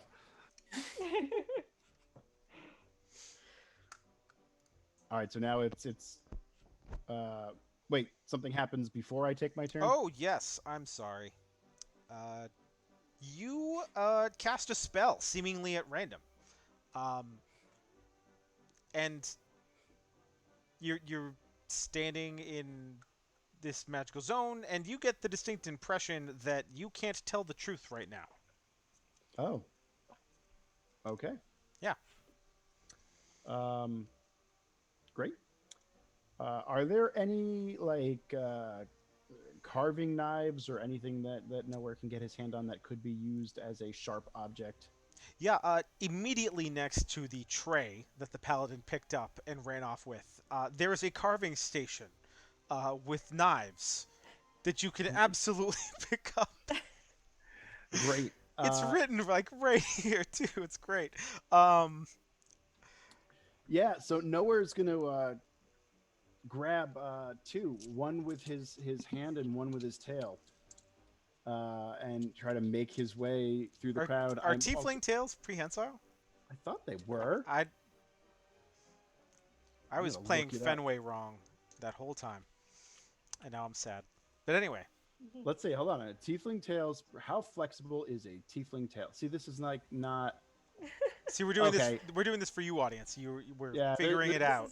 This is not an official answer, but No. they pretty flexible, but don't have much fine control. That was like on a wiki on Stack Exchange. All right, I'll just You know grab what? two. I'll allow it. All right, cool. And I'm going to make my way forward, and I will drop the darkness so I can see what I'm doing, being a concentration spell. Mhm. So that is dropped. Can I get to anyone in my 30 feet? So or you no? so you dropped the darkness? Yep. Cool. So now no one needs Oh. to attack the darkness. Correct. But nope. I need I wish I had a five-sided dice. Oh, I can do half of 10. That's right. That's you can. Wow. So nowhere.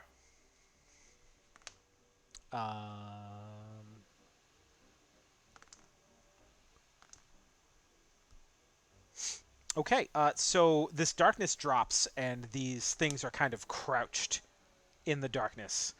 There's 4 of them that you can see, and that of excluding the one that like stumbled out. Stumbled out. Yeah, so the 5 are now visible again.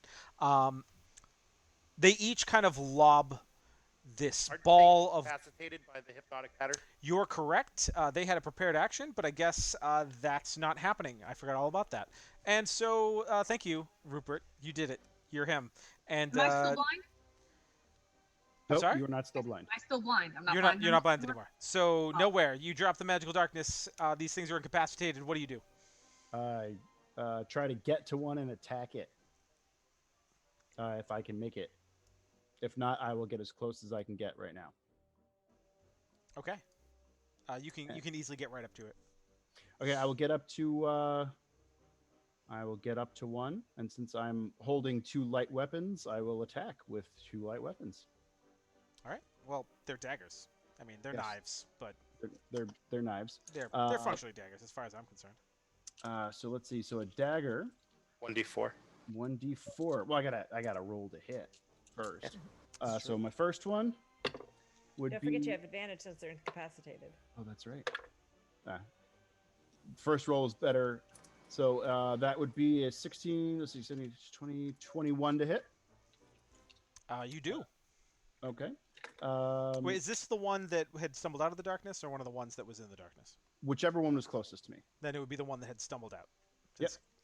So 21 to hit. Mhm. So it's a 1d4 plus my bonus, which would be 5 plus my 1d8 thunder on melee. Mhm. So 5, it's just 6 damage to that one. Okay. This thing evaporates Yay! in a ball of blue light and just is gone. Just dissipates as your knives slice through it. First blood. I'm guessing then I cannot make an attack against another one since there's not one close enough. Let me check the map again. Yeah.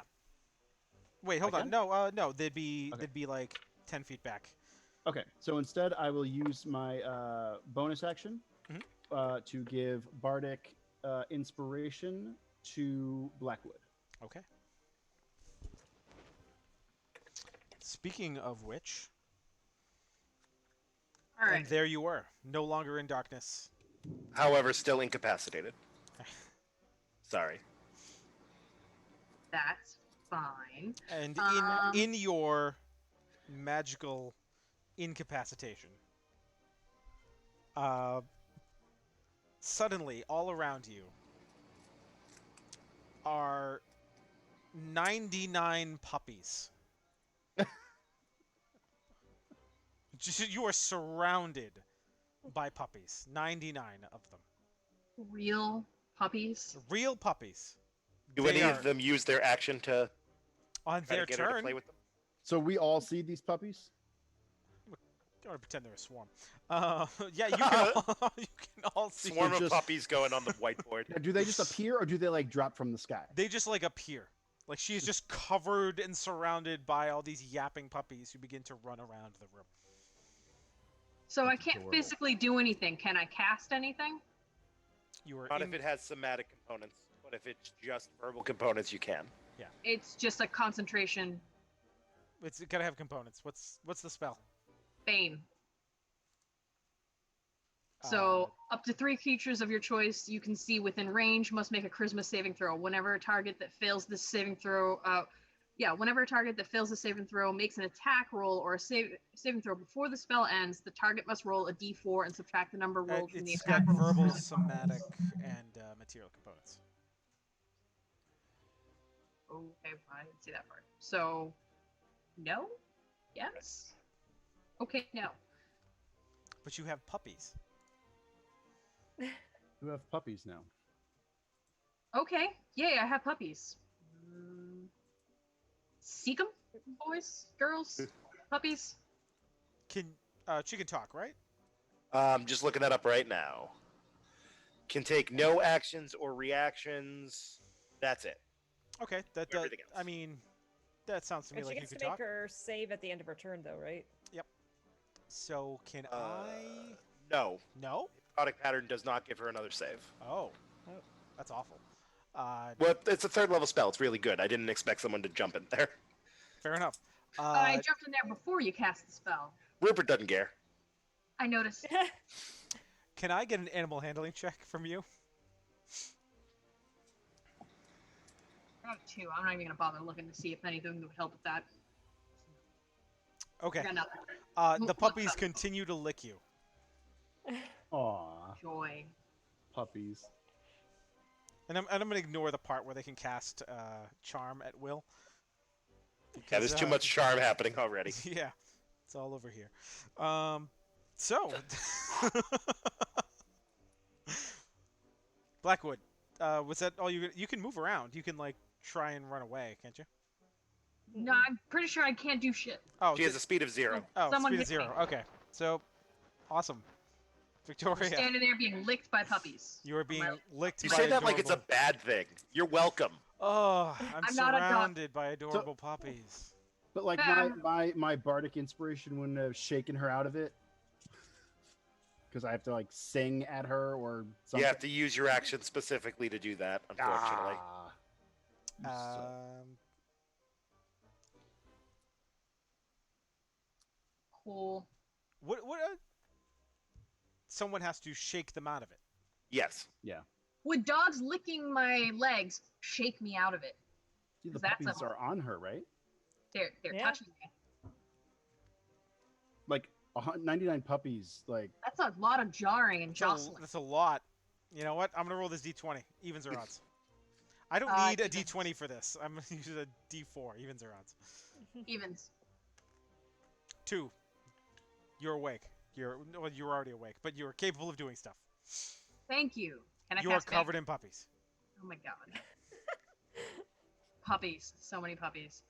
I am going to cast Bane. I'll allow it. We're supposed to be having fun here. So. Does 18 hit? It does. Alrighty then. So I'm gonna pick 3. For of Bane, the- they get a saving throw. You don't need to roll. Wow, Oh, They okay. get charisma saving throws. Okay, well, that's the worst kind of saving throw.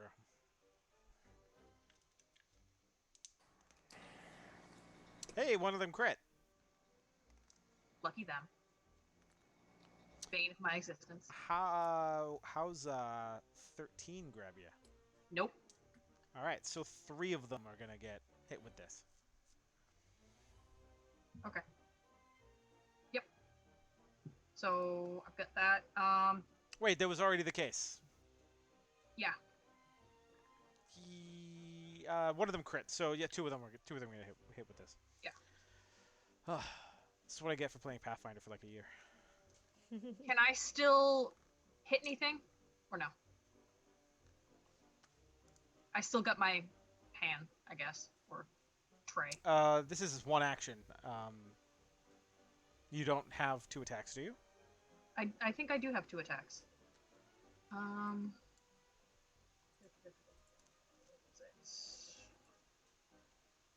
Abilities. Yeah, it's 'Cause I just thought 2 I up and saw- fighting. Yeah. Okay. So yes, you can also attack. So then I will hit the closest one to me with my improvised item. 17? Will hit. Cool. Because it's improvised. How much damage do I'm not gonna get to that one? It's 1 plus the bonus you got from the paint. Okay, so 1 plus 1d8. D8. So 9.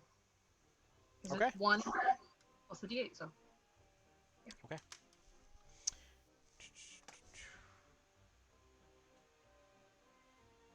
Victoria. Yes. Um, Uh, a piece of paper appears hovering in the air in front of you. It appears to be a layout of the building, and there's a big glowing spot roughly where you are. Grab that. You Stick now it have a on the map that always shows your location. Excellent. that is fantastic. Right. When the sperm whale fell pot of petunias didn't fall as well. Can I get a perception check? Yep. Nope. I rolled a 1. Ooh. Dice, you are pretty and you make nice sounds, but you're gonna go into the therapy room for a little bit. On the couch.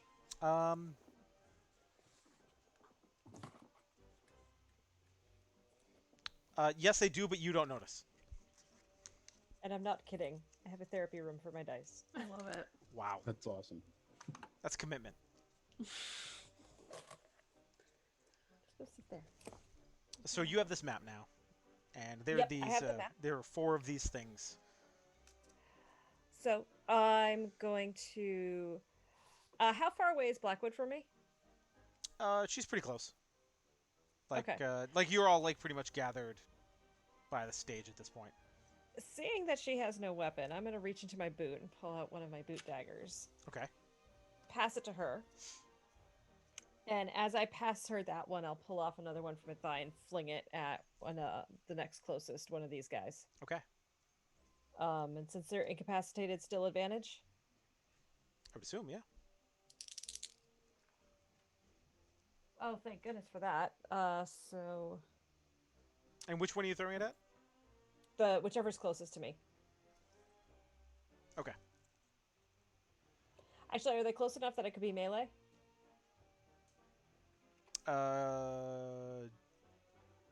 Yes. Actually, you could move right up to it.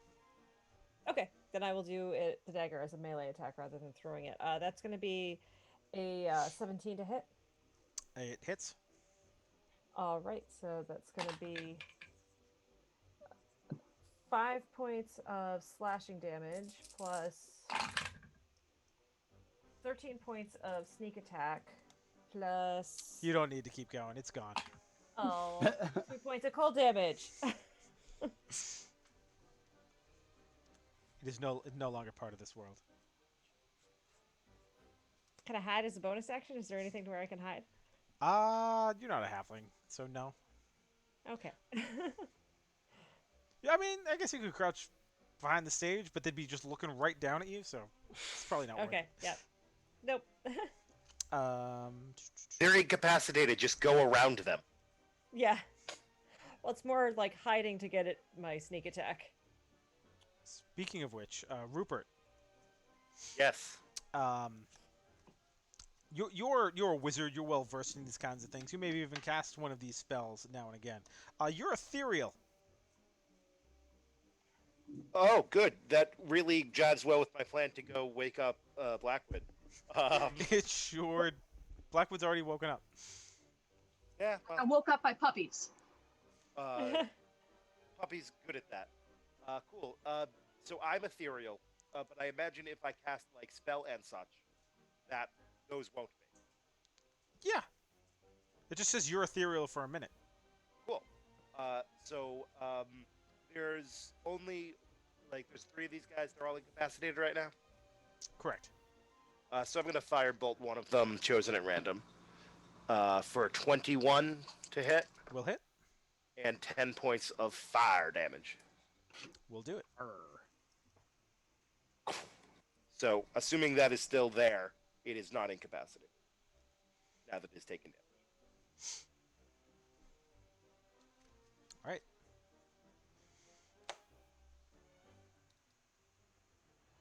Hey, because you have the you have the highest passive perception. You've noticed that the guards haven't been helping. And when you look back, you notice why.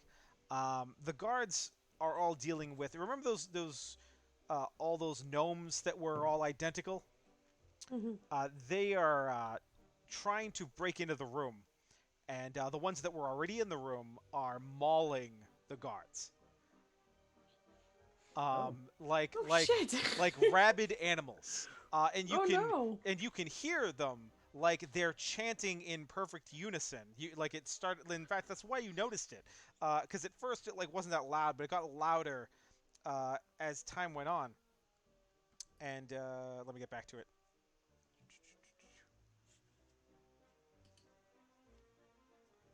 Really? Am I that far away from it? How did I get all the way down here?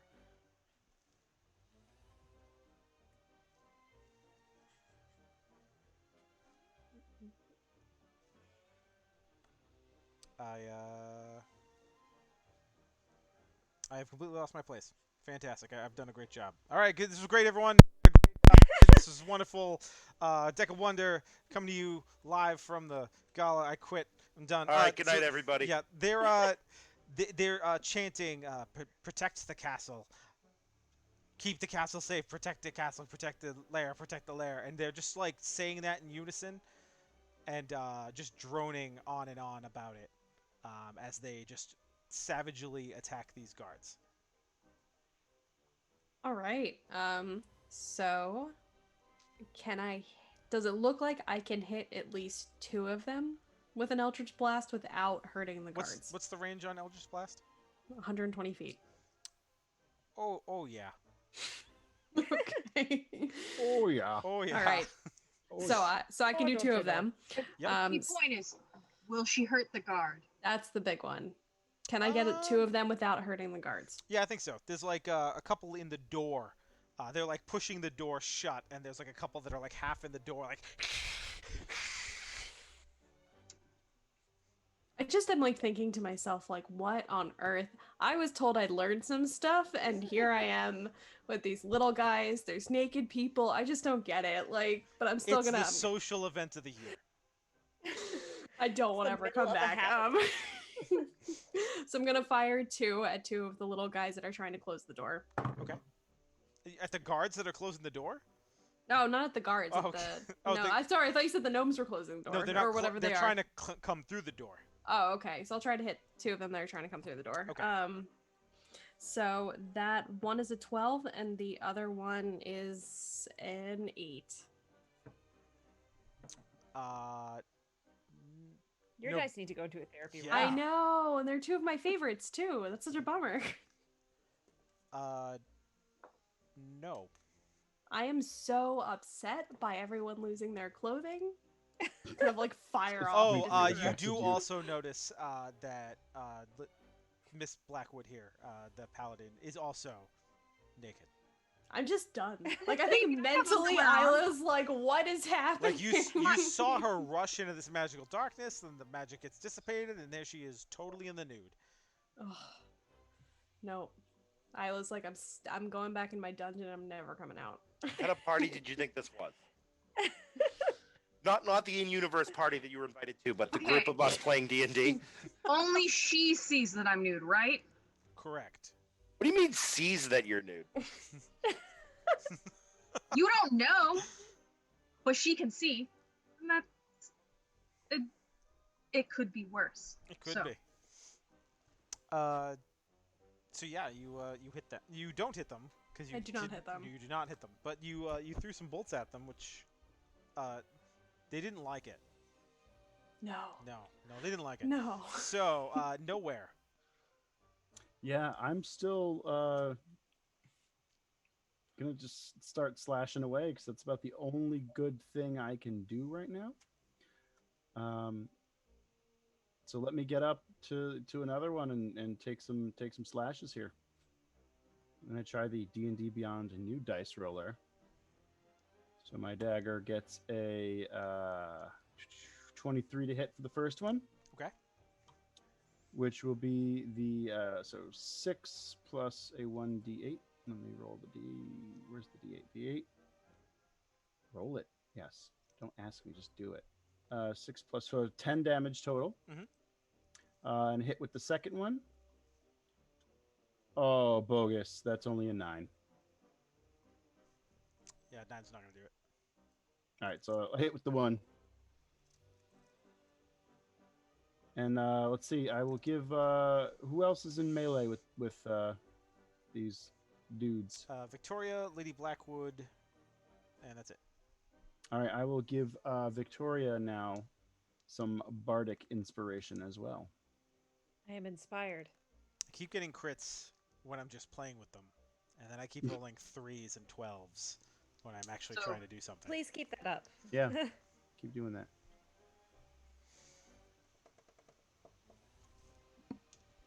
All right.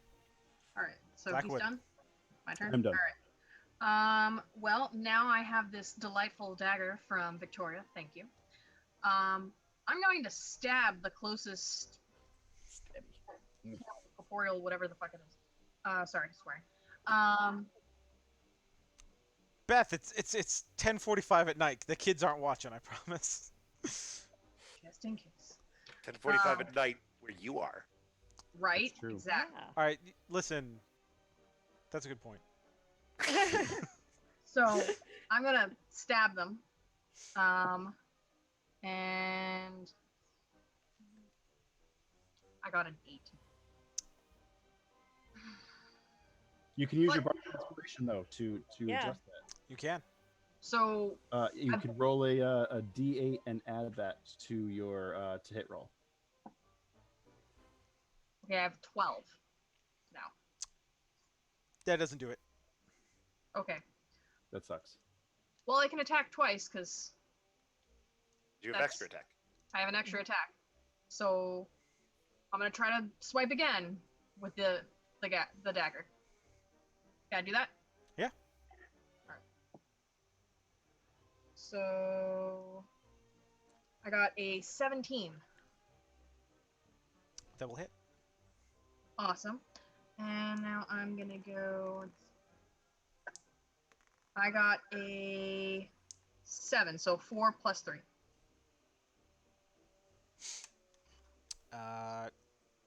Do you want to destroy this thing in any particular way? Any cool like dashing movements? Sure. Like I do like a thrust sort of thing, and I'm just like, of course I swear in all sorts of languages that are not going to be repeated here, while doing so because I am so irritated, and I see that my dress has burst into flames because I'm so irritated by everything, and I'm still mad about the cakes. This is for the cakes. I mean, they're still cakes. Yes, but the ones I was eating, they knocked it to the floor. I'm still irritated about that. Yeah, I mean, I get it. I can't eat cake anymore, but I can imagine. Yeah. Victoria, it's you. Yes. Do I see the kerfuffle going on with all the gnomes as well? Can I get a perception check? Sure. Oh, that's actually not terrible. 12. Yeah, it's getting pretty loud, and noisy, and people are throwing spells at them now. So it's pretty noticeable that like you kind of go, what's going on? Oh gosh! And there's like a guard with like 2 of these things crawling up. It's like ah. How far away am I from them? I should have counted this while I was screwing around with those dice.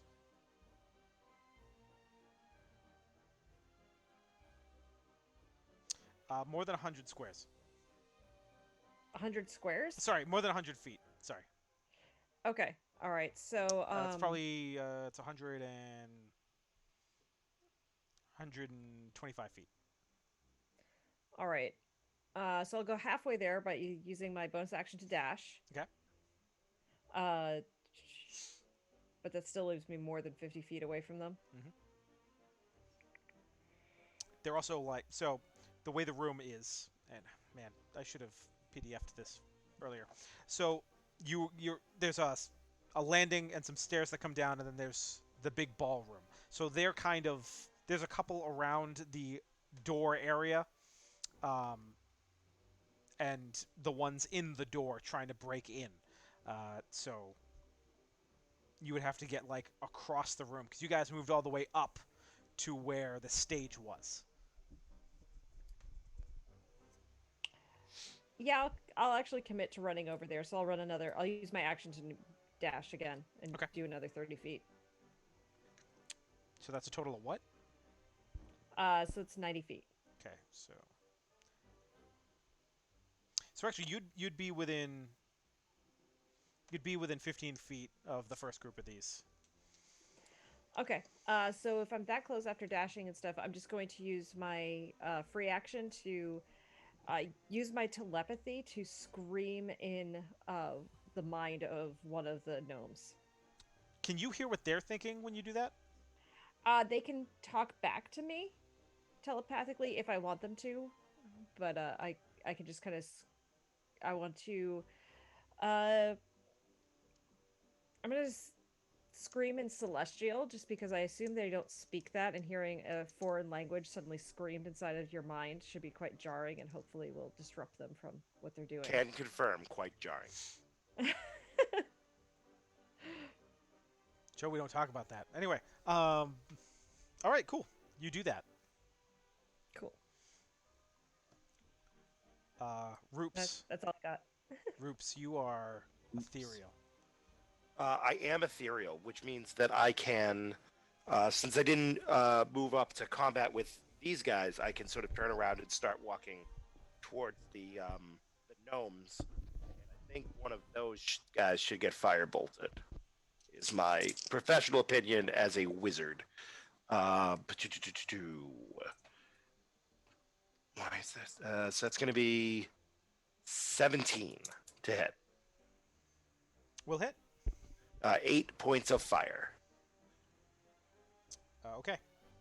And as a bonus action, I am going to try to point out this sort of perhaps larger threat to any adventurers still at the party who haven't noticed. Make a big comeuppance. And with that, anyone, you guys have got passive perceptions above 10 in most cases. So you guys notice that this is going on.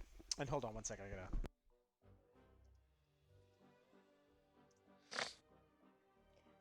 This stream is brought to you by Gemhammer. The Gemiversary. Please go buy the decks of wonder. Sorry. So on my end, like if I, like it sounds like we're double talk. Like there's an echo for some reason, but it's not on stream. So I've given up with figuring out what the heck's going on with this audio. But here we are, and it works. So how are you? So that was Rupert.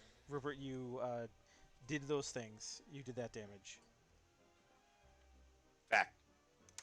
Did you have anything else, or did you want to move around? Nope, I'm good. All right, and people now are aware that there are these gnome things. Ayla. All right, of the original weird creatures in the middle, do any of them still exist? There's 3. Okay, so One realizing one of them doesn't look great.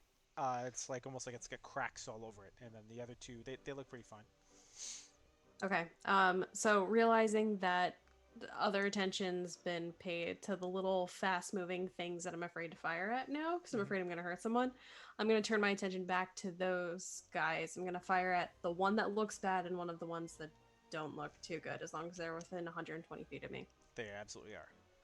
Okay, so that one is a 15. And that one is a nat 20. Woo! 15 will not hit. All right. And Are- neither will the... aren't No, they the crit. The still- crit's great. Are they still incapacitated though? I believe so. So she has Rupert? advantage They on have- all this. Can I get a... Oh shit! I Confirm. forgot to take advantage before. Can you hear me? Joe? Yep. Yeah. Oh, okay. Are they still incapacitated? Up to a minute as long as they haven't taken any damage or no one has used their action to wake them up. No one has attacked one of them. That's up to you, DM. Do I get to do another one to see if that one hits? Yeah, do it. Cool. And that one is not much better. That's a 16. Well, I mean, that's 2 crits when you think about it, so that's good. Okay. Cool. All right, let's see. So the one gets 7 points of damage, Okay. and the other one gets 8 points of damage. Oh, all right.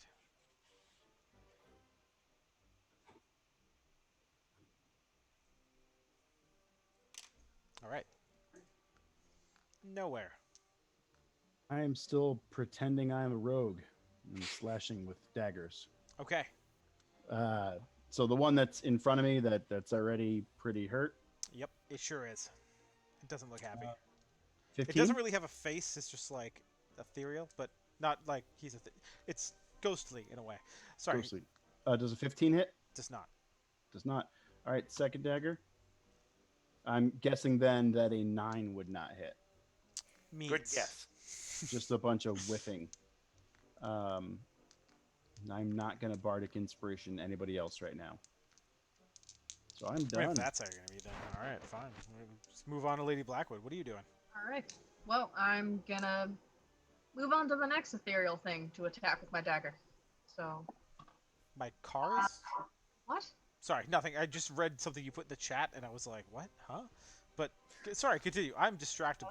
Look what's happening. That's for Megan. So I rolled an 18, and I get I think that definitely hits, right? 18. Yes, it sure does. Sweet. So I am going to roll a 4 and plus 3. So I got 4 points of damage, and I get one more attack. You were attacking the weak one. Yes. No, you aren't, because it's gone. Oh. Okay. So It just explodes in a blue dust. am I close enough to attack the next one? You haven't really moved, so yeah, you could use your movement to get over to him. Sweet. So I will do that and attack the next one with my second action. Mhm. 19. Yeah, I guess. That's doing Okay. alright. And 6 points of damage.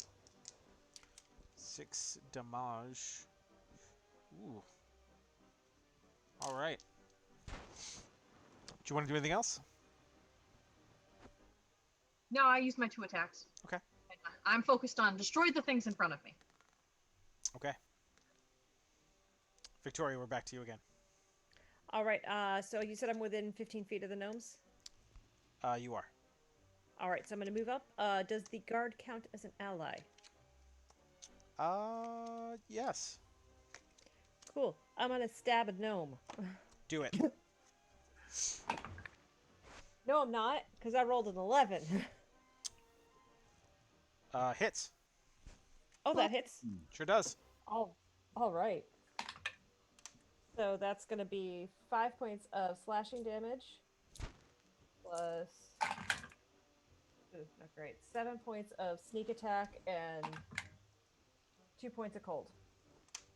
Sorry, what was the first number? It was... 4. Oh, okay. So... Nope, 5. Sorry, 5. Oh, okay. So there isn't a gnome there anymore. Oh. Do we still have the abilities from the paint? Yeah. Yeah. I didn't even use that. Oh, you absolutely should have. But here we are. Okay. There's no going back now. Okay. Cool. So it yeah, it's strange. It kind of bursts into magical energy and is gone. Oh. Then I'll take the dagger and stab at the other one that's climbing this guard Okay. for my bonus action. Mhm. Oh, that's much better. That's going to be 23. Well, you hit on 11, so Yeah. there's no need to be an overachiever. 6 points of slashing damage and 1 point of cold damage. Okay.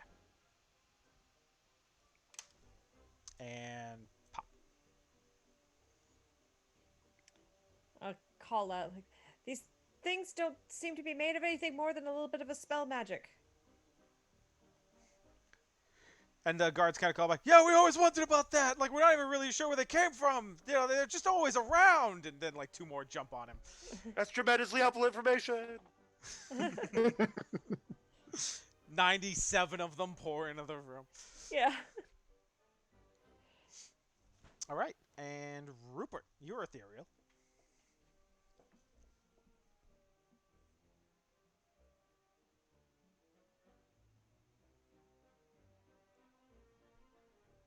Did you Compelling. call on me? Yes. Because it was Yes. briefly, my audio briefly cut out and I wasn't sure what was going on. Hey, let's This make up is- some time with a firebolt on one of these guards. It's over 16, 8 points of fire damage. Move on. You're attacking the guard?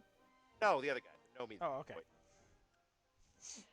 Ayla. Isla? Oh. Am I doing this wrong? I don't even know. Isla. Isla. It's okay. I'm gonna start spelling it with an I. Isla. Okay, that's fine. I'm gonna put All right. umlauts over it. That'll Per- fix it. Perfect.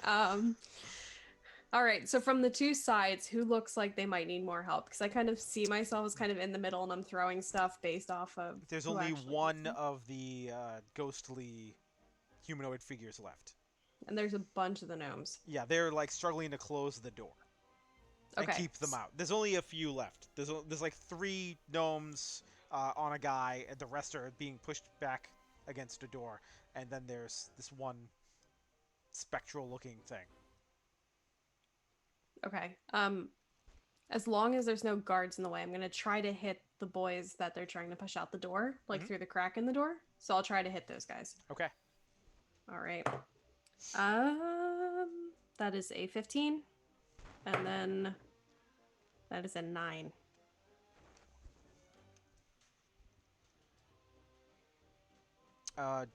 The 15 hits. 15 hits. Mhm. Okay.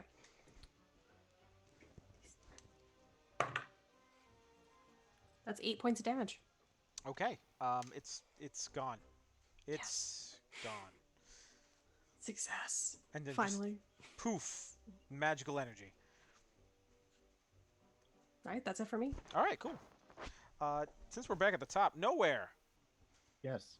What's nearest to you? What creature is nearest to you?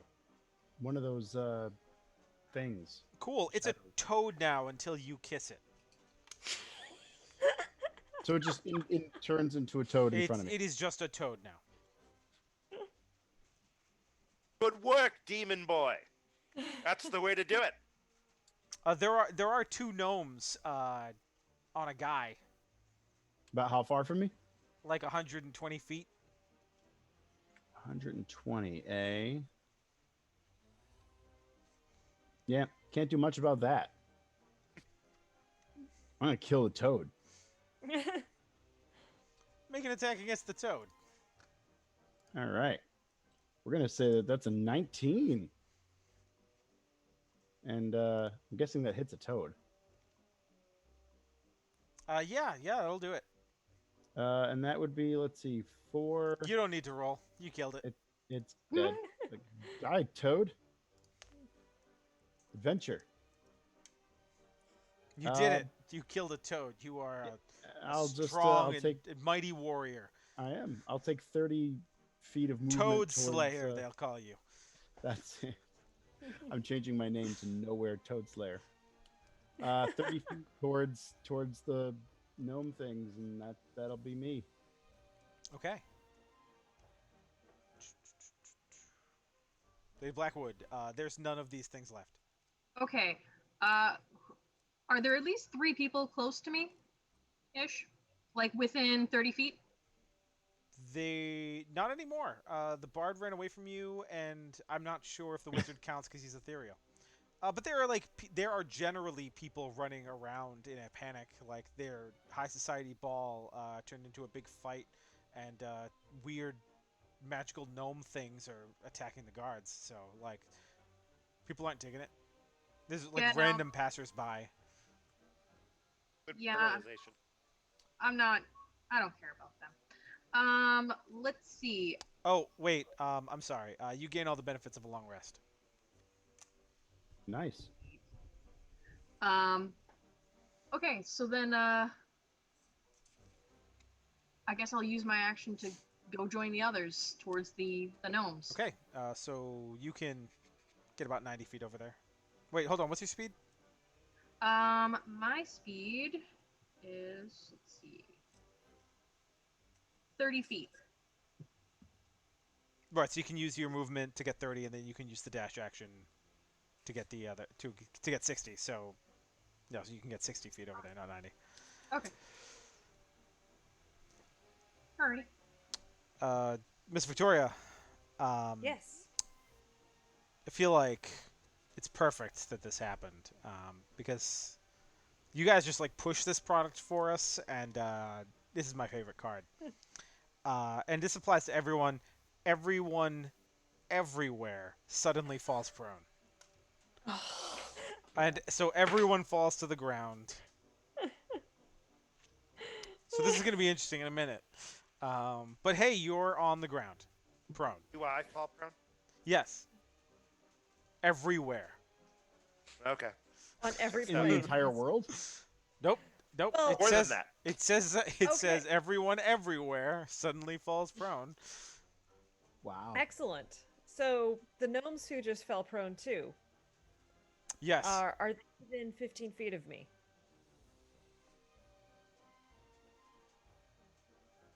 Yes. Excellent. So I'll use half my movement to stand up, and I will walk over to them, and I will stab down at them with advantage as they are prone. Perfect. This is the opposite of sneak attack, just for the record. It's like hitting a toad, perhaps. Yes. 17. We'll hit. It's gonna be 7 damage plus 5 cold damage. And it's gone. Excellent. And I will, with advantage, slash down at the other one since you said he had 3 on him. Mhm. Or the 2 now because Amelia killed. Well, that so one. there were 3, and then one was dead, and then you killed the other. So there's 1, There's one and there's the left. ones at the door, but they're all prone now. Oh, so they can shut the door. Well, But the the guards guards holding are the also door- prone, so Right, right. But hopefully the guard's initiative is before them. I don't know. I've also used all my movement to get here at this point, so it's a good point. I'll stab at the other one. Oh! I got 2 nat 20s. Damn. Overachiever. So I mean, Like, double crit. I don't think you can roll lower than their total health. So I guess you I should, just however. want to roll all the damage because Okay, this is yeah. going to be fun. Okay, so it's 6 there, 8, 15, so it's 21 plus.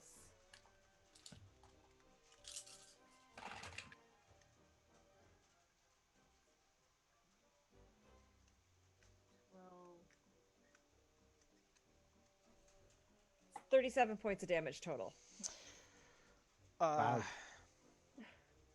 So you killed like 8 of them with that one blow, or 8 worth of them, I should say. But this thing erupts into magic dust and disappears. And there you are, standing over this guard, who seems very grateful to no longer be covered in these rabid gnome things. Get up, close the door. That'll be my turn. Okay. Rupert. Are there are no gnomes over there anymore? They're all There's a couple in the doorway laying down that look like they're about to get back up. Nah, let's keep that from happening. So if they were climbing through the doorway, I'm trying to sell you on something. Yep. Usually at a ranged attack, they would get advantage if I wasn't near them because they were prone. Mhm. But if one of them fell prone in the doorway, the other one fell prone. Is it really like? Do they really not have enough cross section? Are they getting that advantage? I'm sorry, say that one more time. Like, okay, like I'm thinking Three Stooges are happening, right? Yep. And they're all like yuck, yuck, yuck into the door. So the first one falls prone. I get that. He has an advantage if I try to attack him. I understand that.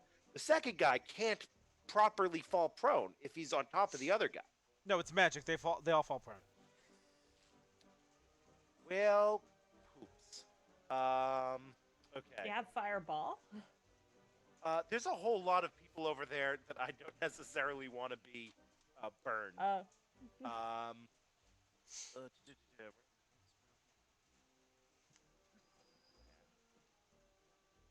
Yeah, I'll just roll it at disadvantage. They seem squishy. Cool. At disadvantage, I rolled a 23 for 14 points of fire damage. There is not a gnome thing there anymore. Told you. You did it. And then I will use half my movement to scuttle across the ground in a very ghostly, scuttly way, and then Shawn Michaels kip up. Okay. And I want you to know that all 0 creatures within 60 feet are charmed by you. No. No, they are. Okay. Well, all right. Isla, I gotta roll. I'm going to use my bonus action to have a brief moment to argue with my patron about why they insisted that I came here. And then I'm going to use my movement to get up. I think and it's funny that you, the warlock, and Blackwood, the paladin, have basically identical characters. Her celestial, you're going to this party, and your patron's like, you're going to this party. Yeah, literally. But as you have this conversation with your patron, this wave of energy watches over you, and your weapons now deal an additional extra 5 fire for 1 day. Why am I getting all the Wow. good cards? Where's the cards where... I mean, I guess everyone fell prone, but like, where's all the birds exploding and you vomit gold dust? Where's all that stuff? Where's the fun ones? Like The that. super fun Yeah, ones. I gotta Connor, that's the benefit of the product. I'm shuffling them up. Available now at Gemhammer.com. I'm You know, expecting a fun one to stack is the you age for every creature you kill, coupled with the every bug within a mile of you dies. Oh, yeah. That's Oh. gross. It's a bird. You're dead. Yeah, the birds explode, That happened to Ryan, Yeah. didn't it, in the game we played? Yep. Yeah. Yes, it did. Hmm. and then he just died. He aged a lot. Wise lot. old soul, they say. Um, All right. so there's one of these gnome things, and the rest are all outside the door. But there's one of these things in the door left. in the door. In the door. Like Is it laying on? down, and the door is like kind of like when they fell prone, they pushed the door open, and there's one left there on the floor. All right. So I'm gonna attempt to fire at it. Okay. All right.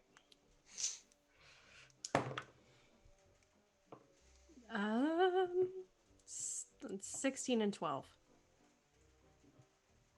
I mean, yeah. Yeah. Cool. 4 altogether. Wow. 4? Well, I don't know how to tell you this, but I need to sage those dice. Like, there's something going. There's bad voodoo going on with them No, right it's now. it's You fine. already They died. have 4 hit points, so Oh, nice. It's dead. it's gone. And the guards scramble up and push the doors closed, and they're all up against it, trying to keep it shut. As you hear dozens of these things are just Ugh. beyond. Gross. So we started late. It's 11:15. I don't know how deep into this you guys want to go. If you want to keep going, or I have a very full day tomorrow. it's fair. I've been up since I'm leaving for a 3:22 this drive morning. tomorrow. Maybe we could pick this up another time. That's a good idea. Yeah, I'd be I down like for that. Well, A lot.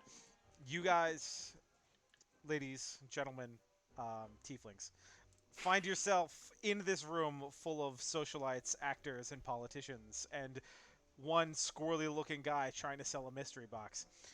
I bought a mystery box. You didn't even look in it. Yeah, I didn't it's get a like chance J.J. to. I was Abrams. That's the point of storytelling. You don't ever tell people the answers to the question. It's like Chekhov's gun. You never talk about the gun again. That's the Never point of fire bringing it up. Guns kill people. That's why they're on the wall to be talked about for 3 paragraphs and never talked about again. Oh. Well, Connor, thank you for your intimations on Chekhov's gun, as well as DMing for us. Of course, we want to thank Amelia, Dr. Megan, Rob, and Beth for joining us. Remember, we do have the Gemiversary sale going on. We also had a couple giveaways to do. So I'm Oh, going... yes, we got to do those first. Yes, so Nightbot wasn't working when I tried to do this earlier, but they're just active users. We're going to do it that way. There's only one active user. So who's Vixen Elaine is going to win our deck of many things. And the deck of many things Zereth. Congratulations. Congratulations. The Send winner us is you. an email and I will make this go to you. Also, and I'll have to do an update about this on the Gemhammer. But where is it? The winner. Where is it?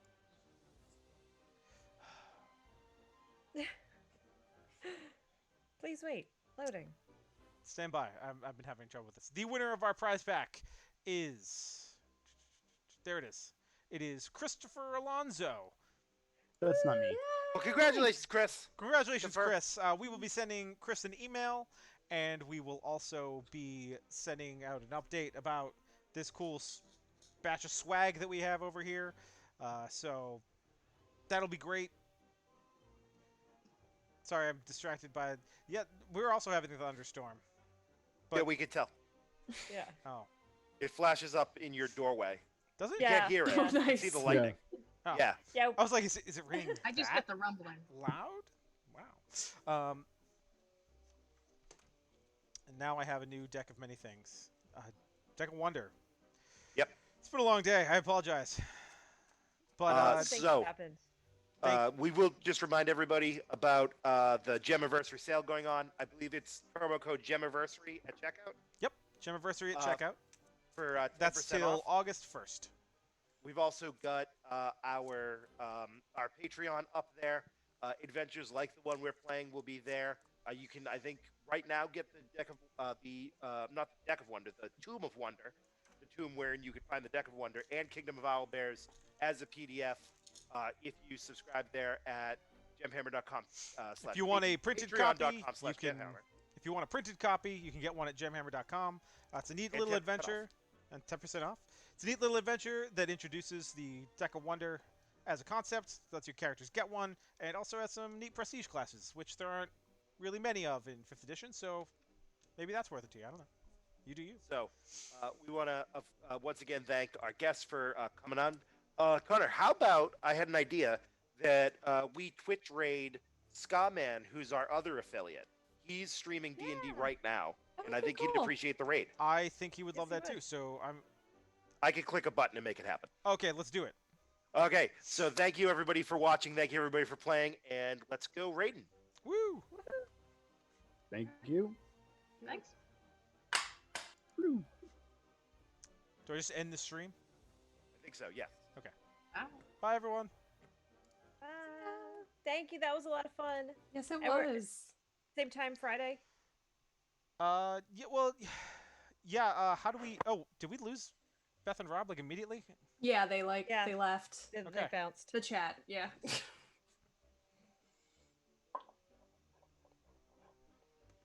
I hope... it won't let me enter the stream. Did we end? Yeah. Yeah. Well, we raided into Ska-Man. Oh, so okay. Now that's... Yep.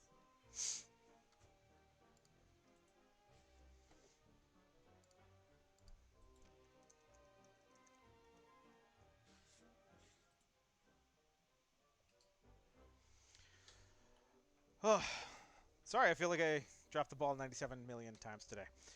No, dude, it was It's awesome. a lot of fun. Yeah. If you dropped the ball, it was fine.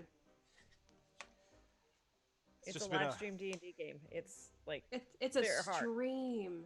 Like, was I like- can't imagine. It was like I ran out of time this afternoon, and I had that conversation with my advisor, and it just like took everything out of me. And then like I had to have my son in timeout for the entire 2 hours that I was supposed to get to spend with him, and then I like Oh. jumped immediately into this, and it wasn't working, so it just like fried me for the rest of it. I was like, oh. anyway, Look on the bright side. You got to hang out with us. that's true. Yeah. Thank you Got guys. to meet This was, Rupert. this was fun. Good. I did have a lot of fun. Thank you all for coming on course.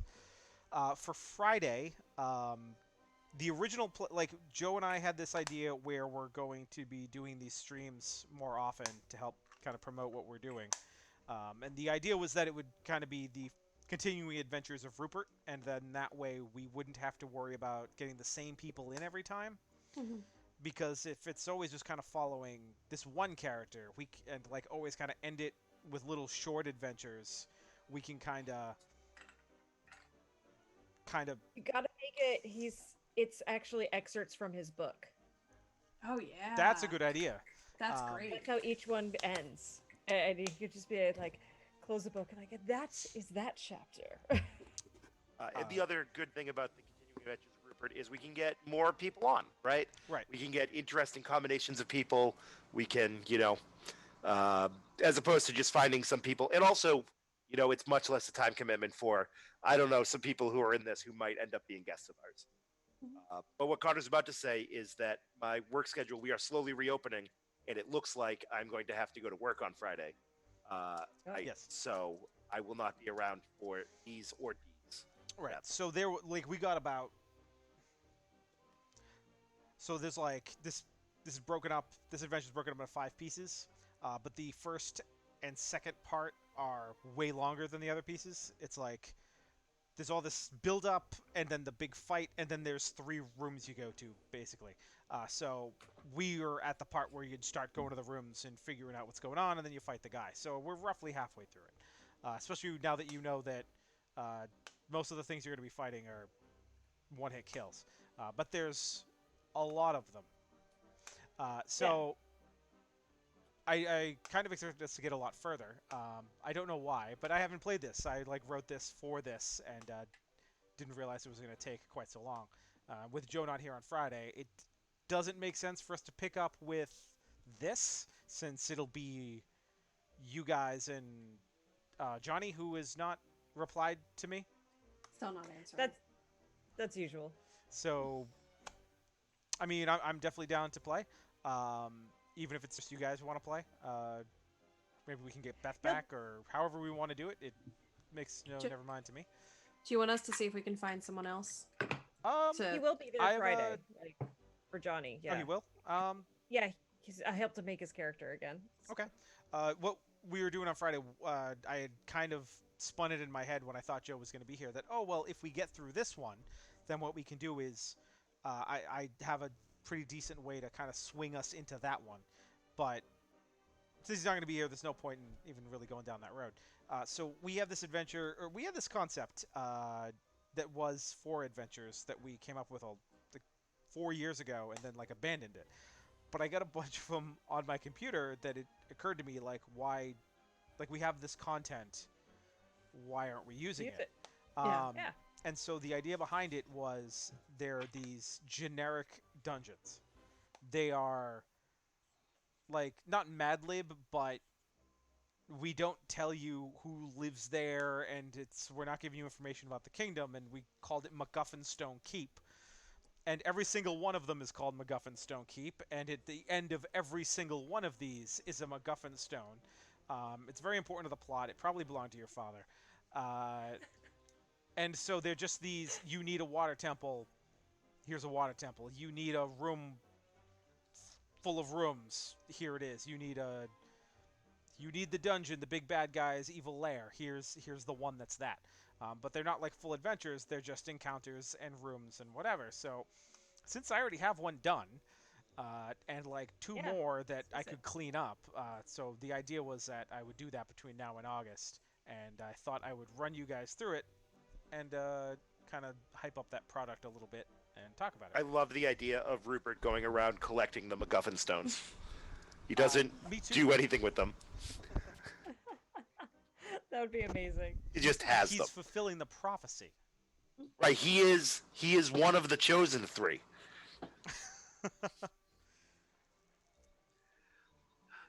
So I was thinking we would do that on Friday. We don't need a lot of people for that, so if Johnny's definitely doing it, then all right, cool. I will figure it out. 3 people will just give you guys more time to do stuff. So That'll be fun. we'll do the same time, and now that this thing works, Hopefully it'll work again. yeah, maybe. Yes. Who knows? I don't.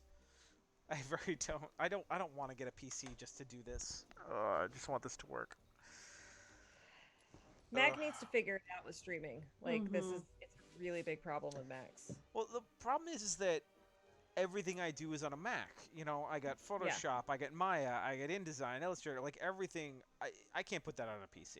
PCs fry No. the moment they do that. I basically need a gaming laptop, and even then, They don't have the graphics card for it because they're built wrong. They're built for playing a game, not for rendering image and video for hours on end. This, like my laptop, I could set up to run for like 4 hours, and it'll do what at school they have kids tandem on 5 PCs Yeah. and their desktops. You know, like in the same amount of time I'm done with my work and everyone else is trying to run chunks of their work through other computers that they'll try to stick together in InDesign, not InDesign, oh my god, Premiere after the fact. So, like, I pretty much have to be on Mac, so the idea that I'm going to go to PC just for this is, like, irritating. Well, if you have these problems on Friday, Yep. and I hope not, knock on a particle board, what you should do is just make that, make a base 2, 3, 4, 5 people layout, however many, and then make that just an image and get it to me, and we can run things off of my computer, which works easier. That makes sense. But of course, I can't help you on Friday. So if it Right. doesn't work on Friday, I mean, you're we're bone zoned. we're new to this, so we're still figuring it all out.